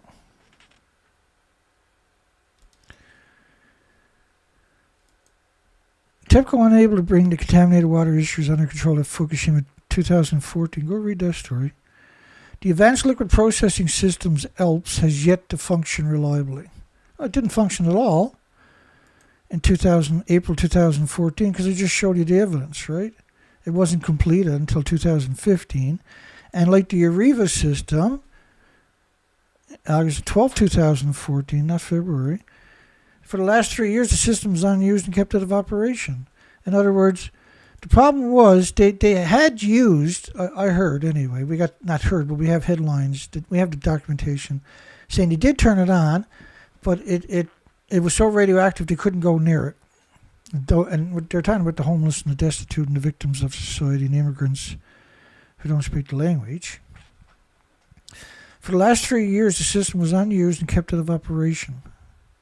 That's the IRIS system. And what happened was they couldn't they used it, but they couldn't decommission it. They couldn't dismantle because it was so radioactive they couldn't get anywhere near it sensibly. And people were going in just like 2-minute shifts or something. And so we're talking about the homeless. Academics are not going to take that job. Nuclear scientists are not going to be on that site. TEPCO, unable to bring the contaminated water system under control, has yet to function reliably. And there's parts of the site that didn't even have full control. You know what they mean by that? It was a lethal dose. That's what they mean by that connotation. 100 million atoms per cubic centimeter of radioactivity estimated for the sludge. So if you got like a liter of this stuff, just walking past it is going to be a lethal dose. This is the kind of stuff you need 6 feet of lead to shield you from. So imagine running a filtration system where it was at least 2.2 sieverts of just beta, not counting gammas and alphas and neutrons. No, the stuff they put out was only in acknowledging beta. That was at 2.2 sieverts. But what that meant is if you multiply it by 4, that's the gallows laugh, and you put that in the wall of the subway steps, everybody who goes past it dies that day or that week for 1 million years. So imagine a filtration system after 24 hours. You're not getting back in the building. You can't change your filter. It's not like filter from a water filtration system, like a normal water, because that's the connotations you ended up with. Oh, it's a water filtration system. No, it's radiation. You see, like imagine you taking a robot and going into a nuclear meltdown and digging up nuclear corium, the nuclear meltdown itself, and putting that in a 5-gallon bucket and bringing it out and laying it on the ground, and someone's got to go over and pick it up. Well, everybody drops dead, right? Sending the homeless chopsticks to pick up the destroyed fuel pellets. Oh my God. Ow. TEPCO says groundwater bypass operation not having effect. They admit the bypass operations are failing to reduce the tons of water from entering the crippled. Have you seen the buildings? Let's go back to the original pictures, the original footage. Let me see if I can find that right quick. It's like step back from the fact that the reactors actually blew up, ejected the reactor cores and the fuel pools all over the site. You really think nuclear academics are going to be walking around there? Like, here's a stump the next day or something of that building. You are not getting back on the site. Like, you kicked out 9 reactor cores. That's reactor 4. And that's reactor 3. Every academic on the planet says, you know, the International Atomic Energy Agency didn't go there for 12 years for no reason. TEPCO says it doesn't know when, if ever, the pumping operation will have any tangible effects on the groundwater levels. And in June, TEPCO also forced to admit the ice wall operation, which was also intended to control the groundwater flow, was also unsuccessful. Unsuccessful, really, at a nuclear meltdown. How can you think that would work in the first place. September 18, 2013, TEPCO failed to deliver on the promise to install a fence on the ocean side, because the other story is about on the east side, uphill from the side. This is downhill from leaking into the Pacific. Every time I hear that word, I'm very displeased, let's put it that way. At the time, TEPCO asked the government not to announce they had committed to constructing the fences to stop radiation from flowing into the Pacific. It's the most absurd. Like, the sites are built on shale. Shale is, you ever see that really flat rock, really sharp edges, and it all stacks up in itself in all these little tiny holes? Oh, like holes like that big and whatever, right? Fairly big holes. Or even this big, right? And the sites are built up on that for the nuclear sites, so that if they have a meltdown, all the water they're going to throw at it can go straight down. And usually they're built on an old riverbed. They'll cover the riverbed with boulders, so there's lots of gaps, and then they put shale on top of that, and then they'll put stone and then the cement and everything. That's their old shit plan, see? So it sinks down to the granite, the old riverbed, and the old riverbed is still active, always has been for millions of years, and it just keeps washing it into the rivers, lakes, the oceans. That's their old shit plan. All of them have that design. They hate you. They actually hate you. You can't build a fence anyway. No bottom, no top. You have typhoons, you have snow, you have rain. Everything's going to wash through it. You can't contain radiation because you have particulates. So the particulates gather up in a certain spot. Under these contexts, there's a possibility of a criticality happening. Because neutron bombardments in the right conditions, you can have a criticality. And Fukushima has all the right conditions. Now, today they found that the ice wall plans are not progressing. They allegedly spent $260,000 on an ice wall. Or they had 260,000 people. And then the total budget would have been $1,120 each or something if you don't build anything. There's zero possibility 260,000 people worked at that site. Where's all the paper suits? That's a joke, but it's a true story. But can you imagine how many paper suits are going through? They allegedly had 7,000 people working there every day for years. And 6,000 of them were working on the water, to stop the water from getting into the Pacific, using Dixie cups, little mugs or something to catch the water, I suppose. And like 6,000 people. This was meant to reassure anybody that was trying to flush out, that was still worried about it. There was a lot of people worried about it, see? You had probably 2 billion people paying attention. And the nuclear industry doesn't like anybody looking at it. So a couple of billion eyes looking at it is really tough times for them. So they allegedly had 260,000 people working on creating the wall. But you're talking about an ice wall. Why would you build an ice wall? Why wouldn't you build a real wall? Because taxpayers wouldn't build a real wall. They'd only build an experimental wall / ice wall. It wasn't meant to work. It couldn't work. The reactors, in case you didn't notice, had blowed up and had already lost all their inventories. All of these were about distracting you from the fact that this has already escaped and has now contaminated the entire biosphere and the ecosystem on the planet.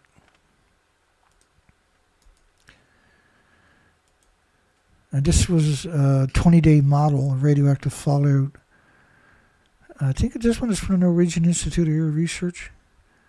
Swiss embassy evacuated Tokyo, which is 240 kilometers away. Tokyo lost all control, said the energy officials. Get out. Nuclear report warns of an apocalyptic scenario at Fukushima. This could one day be considered the start of the ultimate catastrophe of the world and the planet. The ultimate catastrophe of the world and the planet. This could one day, and that day has already come, but they managed to successfully disenfranchise you from any common sense and reality. They completed 12 discharges. Of course they didn't. The tanks are empty. The tanks, we only counted 750, not 1,000 by the way. The tanks were built in 2013, all of them. And the tanks were manipulated. They were filled up with fresh water. That was it, though. That's because you have a lot of earthquakes. They didn't want them shifting, and that had happened, right? That's what he filled them. I'm assuming that's what happened. But they're empty. If you put this stuff in the tanks, you can never build another tank on site, and you can't get near of it. Treated. So these stories are strictly about brainwashing and manipulation and deception, right? It's not about factual stuff. And then they only acknowledge tritium. Well, everything is tritiated now because radioactive fallout covered and an unprecedented amount covered the entire planet. And everything will always be tritiated. This stuff will never go away. This will be here long past the human experience. So you had 1 million atoms per square meter on the ground. That's a study. You had 20 million atoms from a Canadian particles, even worse, per study. That was downplayed, covered up from Simon Fraser University in Vancouver, British Columbia. You had absurd amount of documentation acknowledging that it showed up. We're talking absurd amount. I showed you a little tiny bit. Now, this story here sees 220 million atoms per liter of man-made. This is something no one, there's not even a Hollywood book, fantasy horror movie that came out and suggested this could happen. There's no literature on nuclear meltdowns accessible to the public pre-Fukushima. They basically wrote the book, and the book is a very naughty, deceptive, deceitful, dishonest, disingenuous book. We managed to flush it out. This is an educational program, so the idea is to provide you with the documentation so your brain can come to a senses and join the fight. Come on over to the winning side. We are winning. There is no nuclear renaissance since we've been around. We have managed to convince the policymakers and investors that this is an insidious, monstrous, hideous, odious industry, and that geothermal and other stuff is way more appropriate. Anything is more appropriate. West Coast hit with 220 million atoms per liter. Per liter. So in that same liter was 20 million particles of iodine-131. And that same liter was 1 million atoms per cubic or square square meter. That's disposition on the ground. It was detected in the aquifers. Transported rapidly to Canada, United States. Continued for months. So this is not a conjecture. This is not an opinion. Hyperbole. This is a fact. Official reports West Coast hit with 220 million atoms per liter. Officials report. Official report. This was France, this was the Canadian government from Ottawa, rather. The French government had 1 million to 10 million atoms of cesium-137 per cubic meter of air. 1 million to 10 million times pre-Fukushima cesium-137 levels. So you could have with 30 million atoms of cesium-137 per cubic meter of air sustained over the northern hemisphere, on the northern hemisphere. Actually, I got that right there.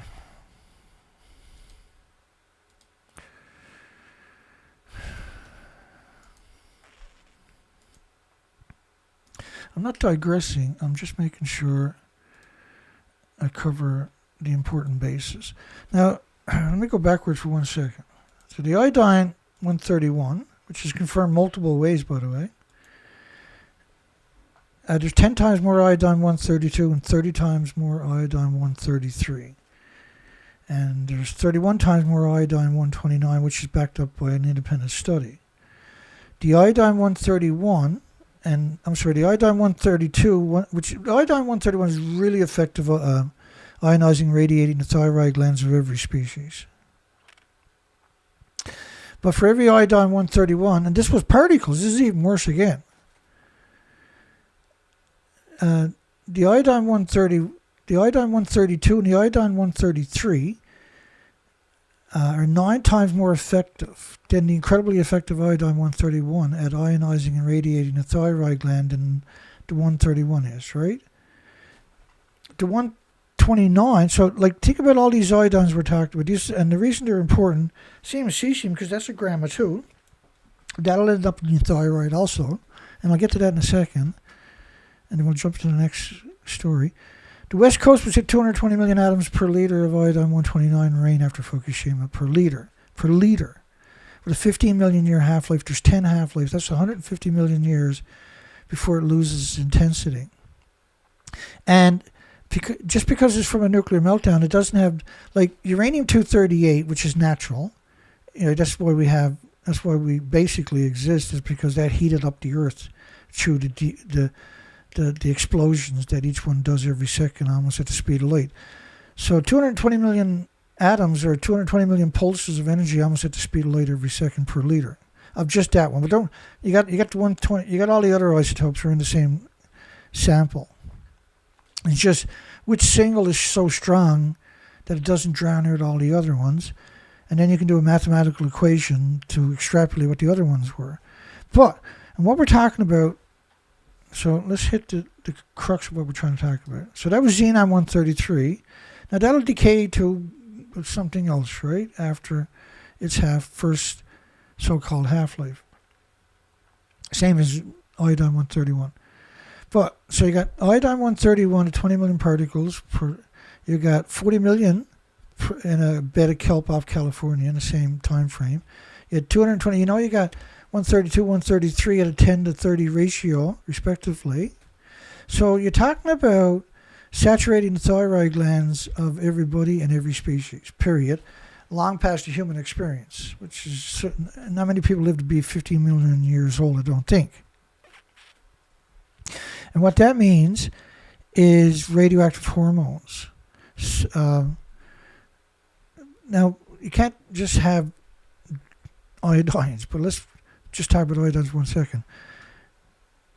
And so you're talking about saturating the thyroid glands, which feeds the pituitary gland, and remember the pituitary gland is really important also for your personality, which is why after nuclear accidents you see a lot of schizophrenia and Alzheimer's dementia. The first study they're going to do is autism and Down syndrome. What does that tell us? Besides, oh God. But it doesn't travel on its own. It's going to travel with gammas, a lot more gammas, neutrons and betas and alphas. And now when they all pulse energy at the speed of light. And they don't mingle, like gammas, alphas, neutrons, and betas, emitters, the four emitters that we typically associate with the nuclear industry, and pulsing energy in an explosion every direction, every second from a single atom. But it's very significant because the body doesn't know what it is. We don't have an autoimmune trigger to defend against it.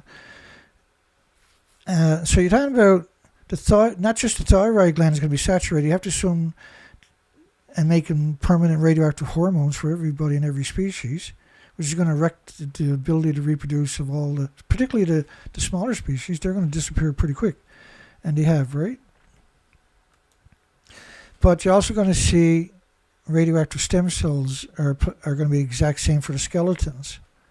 So you expect to see all kinds of bizarre bone tumors manifesting. And we do, right? Like catastrophic amount. High concentrations of radiation hit the United States and Canada. Plume was rich in cesium-137. And close to the surface, Vancouver, Hawaii, Florida. These are different, independent. So this one is independent. This was the French IRIS and the France's Institute for Radiological Protection and Nuclear Safety. And they had originally produced a study showing it was 1 million times normal, but 1 million to 10 million times pre-Fukushima. Cesium-137, which pulses energy 600 feet in every direction each second. So you could be talking about 30 million atoms per cubic meter of air. So when you start adding up all the studies they've done and quantified the actual radioactive fallout is quantified, right? You have all these, this is only a fraction of what we can quantify. We have xenon-133, we have iodine-131 particles on top of that at absurd, unprecedented numbers. Iodine-131 atoms at an unprecedented number. So you have particles and atoms. You have 220 million atoms, like you put 2 million atoms on the head of a needle, 200 million atoms on the head of a needle, you can't see it. But each one, when it's in your body attacks with white blood cells for the rest of your life. And because you're talking about a prolific numbers, and because radiation takes a few decades to really start showing up in catastrophic repercussions. Because you're 5,500, 7,500 miles away. Don't think for 1 second that you got off lucky. Well, compared to Japan, you did, but you didn't, right? Japan, 865,000 extra cancers in the first year. 13,646 out of 38,000 children with thyroid tumors of 2 centimeters. Well, child's thyroid is about 2 centimeters. Congenital heart disease for neonates and infants is at 14,200 open heart surgeries per 100,000 live births across the entire country. These are absurd numbers. And so they can't have that information out to the public because doctors see that, then they're going to be able to conflate what they're seeing in their practices with radiation from Japan. And that's the death of the nuclear industry when you go that way. High concentrations of radiation hit the United States and Canada. Plume rich in cesium. So we have all these different isotopes. Now that model is only based on 8 days. I might have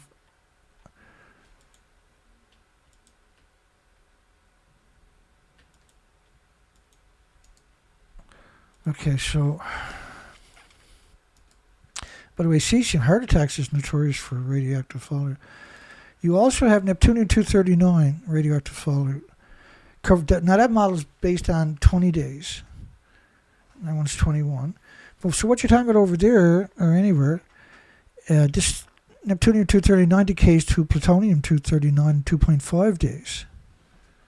So there's a 25-day lifespan. So plenty of time to go around the entire planet. But look at the thickness of the plume. Now they also have, these are based on TEPCO's numbers. They also have a plutonium-239 dispersal based on 20 days. So you're able to, that's a clear picture. Xenon-133 burns a hole through your lung, by the way. Particles of iodine at 20 million per liter. 40 million atoms of iodine-131. You have 220 million atoms of iodine-129.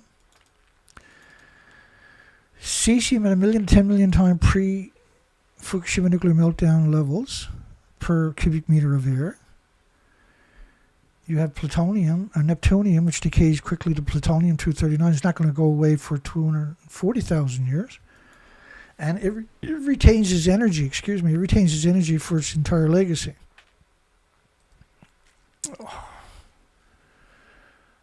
Let's try to get through a couple more stories. We're at the end of the show.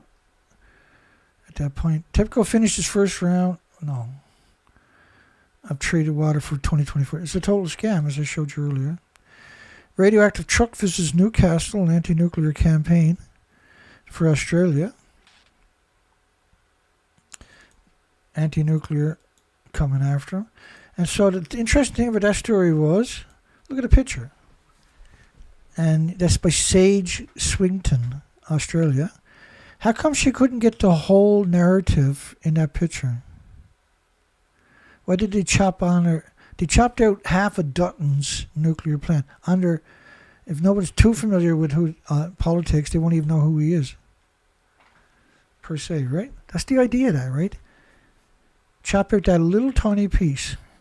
And so when the average person looks at it, it doesn't resonate for him subconsciously as it would if it would have been the full. A truck emblazoned with the nuclear imagery visited Newcastle. Well, why wouldn't you have a picture of it, though? Scumbags in the media. No shortage of them. Greenpeace seeks clarity on nuclear energy. Well, we seek clarity from Greenpeace of why their nuclear expert, as I showed at the beginning of the show, saying that Chernobyl just burned for 3 weeks when it clearly didn't. If water is cut off, be ready for war, Pakistani minister. This is the railway minister. Man. 130 nuclear warheads are positioned specifically to target India. You can't just target India. The radioactive fallout covers the whole planet. Shit for brains. And now you contaminate your water. Is no good for anybody. Even if you go win a nuclear war, how do you win a nuclear war? You can't drink the water. You got to get in the bunkers forever. Pakistan posturing test fires a nuclear-capable missile. I think that was the second one that week or something. Yeah, it was the second missile that week. Latest casualties occurred Thursday when a Pakistani soldier was killed by an Indian army after he inadvertently crossed the border. It's a death sentence in stupid land, right? Australia doesn't have the framework in place to support nuclear. That doesn't stop the maniacs from doing it. They might not accomplish it, but they'll steal all the money and they'll take away your ability to have renewables. Nuclear power has real potential, but that doesn't mean every nuclear project is worth pursuing. With costs spiraling out of control and doubts over the design of the reactor, campaigners say Sizewell C is fast becoming another British infrastructure white elephant. There's an understatement of a lifetime. Nuclear power is generally recognized today as clean and safe. No, that's the public relation firm. It's the dirtiest industry in human history. It's the most resource-intensive industry daily. They spend $100 million a year just on maintenance. Each plant does. Coal, gas, and oil, coal, and geothermal, none of them spends jack shit compared to that number. Nuclear plants are eye-watering expensive. Not eye-watering, it's 100% criminal. 90% of the money goes to administration is stolen. For every project, not just nuclear power. Most concerning is potential unreliable French-designed reactor selected for Sizewell. Even EDF, the French government, the French state-owned company responsible for the construction, has admitted they won't use the design again in France. It's a good thing the rats showed up and scuttled it for it. And why is it surrounded by farms? Victory for Greenpeace Luxembourg against EDF in court transparency. Greenpeace doesn't touch Fukushima with any of the pictures I got. They blocked me on every one of their Twitter accounts. Why is this surrounded by farms and fresh water? Every nuclear plant looks like this in every direction. Because it can't contain... The fuel in the fuel pool is still splitting atoms for millions of years. And this is the best way to get the radiation away from the site so they don't get... La Hague in France, which is a weapons reprocessing facility, has 500 security guards, but they have farms right up to the site. And the security guards will be out walking through the farms with a pack they have with the farms, make sure no terrorists get there, to make sure you don't go there with a Geiger counter. You don't go there and get samples. You don't go there and take pictures and talk to the farmers of where are all the insects. In a landmark decision for nuclear transparency, the administrative court has ordered any joint EDF to disclose information kept on a wrap from the Cattenom nuclear disease factory, marking a major victory for Greenpeace Luxembourg. Because there's all kinds of independent, not independent, but semi-independent Greenpeaces. But the big Greenpeace, my Twitter account has been blacklisted from every Greenpeace that I shared pictures of the media. I showed you that video earlier. I put pictures on their Twitter to them, before the weirdo bought it. I'm missing the headline for this story. Anyway, Africa's only nuclear power plant, the Kohlberg, which is on an earthquake fault line, has small earthquakes all the time apparently, cause serious loss of integrity to the cement of the infrastructure. It was built with inferior equipment, and Klaus Schwab played a major part in building that site, by the way.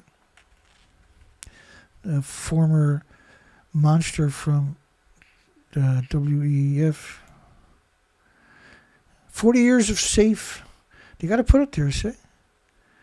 Every story on this, you have to try to reinforce it. Every little tidbit, they want to reinforce it. That's why they write everything.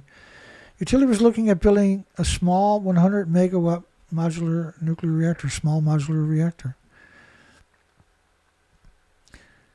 They don't have any worldwide. Why don't you look at geothermal? And the world's perfect place for geothermal. You don't even need to go underground to get most of your energy because you have so much temperature. As part of its build program of decommissioning coal sites. Again, right, because once Quasi-Electric, about a year after Quasi-Electric set out, and it came out, which is building deep geothermal, using technology where you actually vaporize the rocks at deep depths, and then you don't have to worry about the drill bits failing. So they can get much deeper than anybody else, and much quicker. The nuclear industry come out with the small modular reactors and said, well, we can replace the coal, gas, oil plants with small modular reactors. They want them for deep underground bunkers, for dumbs. If they get the small modular reactor, they're going to pull the plug on a nuclear war. Within a decade, say, right? They already have like an underground nuclear reactor on the east coast of the United States where they have a underground habitat the size of Manhattan. It's massive. And it's powered by a nuclear reactor. This is a compact compared to the bigger reactors. The 100 megawatt is going to be a small reactor. You don't have them. They don't exist. Nobody's cracked the code. You've been at it for over 80 years. You got 100 new companies, everybody with different design. That tells you everything you need to know. There is no consensus. So therefore, they're not close to it. It's just meant to loot the unsuspecting investors, and they successfully have a routine every 2, 3, 4 weeks. I guess the new one will be starting up this week, coming. Because they're the 14 biggest financial institutions on the planet, banks, will go out and buy 2-3 million shares in a small modular reactor company. 2 weeks later, when mom and pop had invested in it because they've seen these shares shoot up because the banks went and temporarily bought stocks, the banks will sell their shares, steal mom and pop's investment. They'll lose a majority of their investment. And then it'll crash, right? And every 2, 3, 4 weeks we see that cycle. Particularly since the last 5, 6 years when small modular reactors were put on a pedestal, despite the fact that nobody has a full application into the regulatory agencies. And then they just gave Africa's only nuclear disease factory, which is unbelievably fragile, a 20-year extension. It's the most absurd. There is no regulatory agencies, clearly. Israel Netanyahu calls for dismantling Iran's nuclear infrastructure. And he's done... This guy's insane. He'll kill the whole planet because he works for the ultra-Orthodox Jews. His youngest son, when he was 15, won a contest. He was able to recite any verse from the Torah and the Talmud, which is their ideology, their two books. So imagine doing that to your own kid, weaponizing your kid, so you can ask them for justification through a religious ideology of exterminating people. Do we have enough gas to wait until nuclear comes along? There's nobody left with a conscience in the media, period. It doesn't exist. Geothermal energy has been around for 100 years. Why is it still an emerging technology? You don't need gas, you need geothermal. And you can build it this year, be up and running. You don't need a degenerate International Atomic Energy Agency coming into your country or your site. Geothermal energy growing as a renewable energy source. A handful of countries generate more than 15% of electricity from geothermal. Iceland, El Salvador, Kenya, the Philippines, New Zealand, Costa Rica. But the countries that are even mostly suited to it are producing none of it. If they got nuclear, they're nuclear. And you can't share the grid with nuclear for the power transmission. It's designed to exclude renewables. It's a disgusting industry. The dawn of a fusion revolution. There is no fusion. You got 100 companies also of fusion in the last 5 years. You've been at it. I mean, the biggest joke there is you're at least 50 years away from it. It's at least 50 million years away from it. The fusion works on the sun because it's the sun. It can boot excess out, 1, 2, 3 million miles into space. That's what it does all the time, right? And that's why it works. Trying to contain it, a genie in the bottle, so to speak, is like playing tennis in a glass house all day, every day. Teenagers. How long before you have a broken window, I wonder? Or all broken windows? Put some beer in there and it'll be the end of your glass house. Well, the nuclear industry literally, right, the personality of a adolescent. How nuclear blankets could power a new era. This is about the fusion, right? Again, right, this is meant to trick the unsuspecting investor to put money into an industry, to buy stocks into these companies that don't have a product, but are on the stock market. A vital component of the blanket is lithium, which reacts with fusion-generated neutrons, produce tritium. And we covered tritium quite a bit on the last presentation, last show. When temperatures exceed a blistering 100 million degrees. 100 million degrees. Actually, we've heard numbers at their time of Fahrenheit. We've heard up to 300 million degrees, right? It's a fantasy. If they were close to cracking it, they would just take 100 universities and put them on to crack the final part, right? They're nowhere near it. You can't control it like permanently. Like the blankets and everything else is meant so you don't melt the wall. But 300 million degree Fahrenheit temperatures, 100 million degree Fahrenheit temperatures, we got nothing to contain 9,000 degree Fahrenheit temperatures. But they're going to develop these bunch of inbreeds from the nuclear industry. They get the job because they don't have to come up with a product because their children are literally just dysfunctional idiots anyway. So they get that job as that's a kickback for destroying your future, your hopes and dreams, your children's health, and the species and everything else. Geothermal energy has been around for 100 years. Why are we looking at fusion? Why are we looking at small modular reactors? When are we going to grow up? When are we going to stop being so disrespectful to humanity and the 8 million species? When are we going to hold these traitorous subhuman creeps accountable? Drone snake robot enters direct Fukushima, Japan nuclear reactor. Yeah, oh yeah, sure you did. So they're sending in mini drones, and then the snake is like a wireless relay. It's a repeater. So the snake goes in somewhere, and it can send a signal back out, and the drone can go in a bit further, right? First off, the electronics won't work in there. It's equivalent to saying that you filter water from a nuclear meltdown. You don't. We know you don't because we've been covering this forever. And we're not naive, we're not gullible, and we're not lawyers like you people. We're not scumbags like the pro-nuclear community.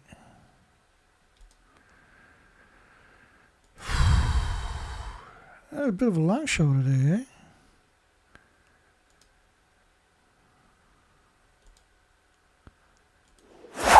Yeah, take that.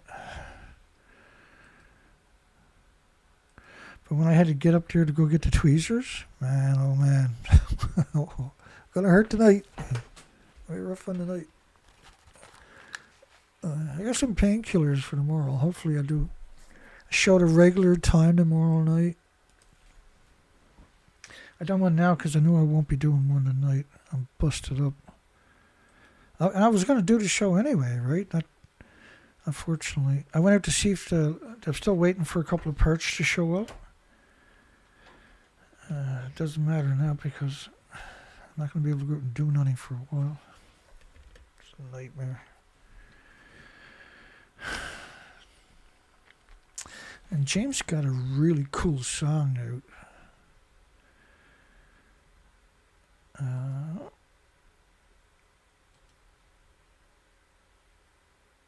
That's pretty cool. You gotta like that. Global atmospheric cycle of radionuclides.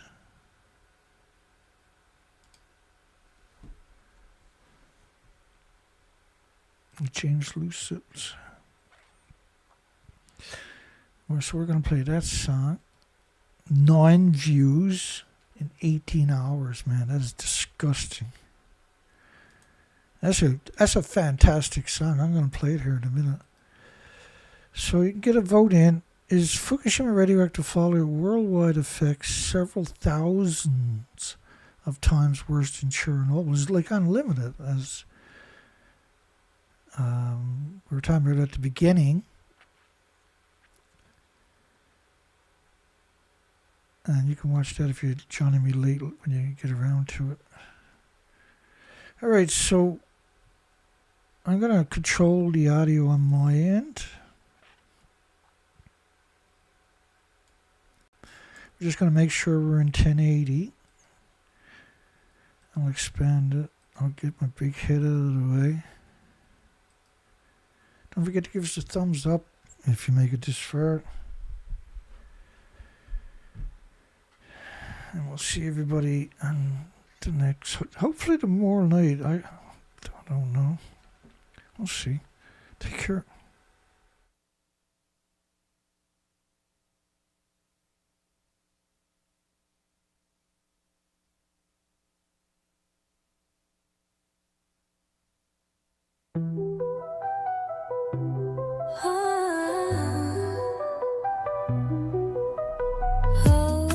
The plume moves unseen, carried through jet lines, settled below. Global cycle drawn into steam. Measured the clouds, ignored the decay, sampled the mist, filed it away. Left isotopes drifting outside their gate. Slow, slow, the model stays clean. Drift, drift, drift, no border.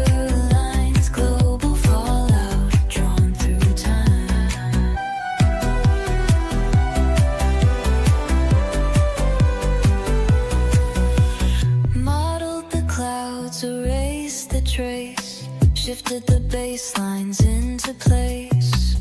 Let the fallout slip through every place. Snap the totals to the sky. No record stops the rising line. No model holds what multiplies. Spin, spin, spin, contained by design. Raise the legal limits for air. Let the release move anywhere.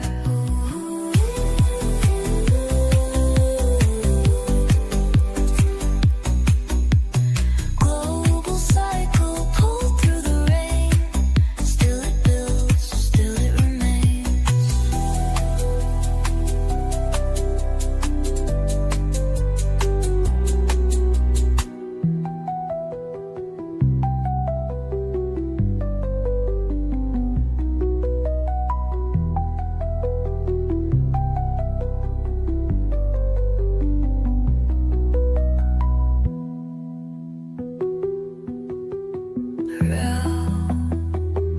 Drift, drift, drift, drift, drift.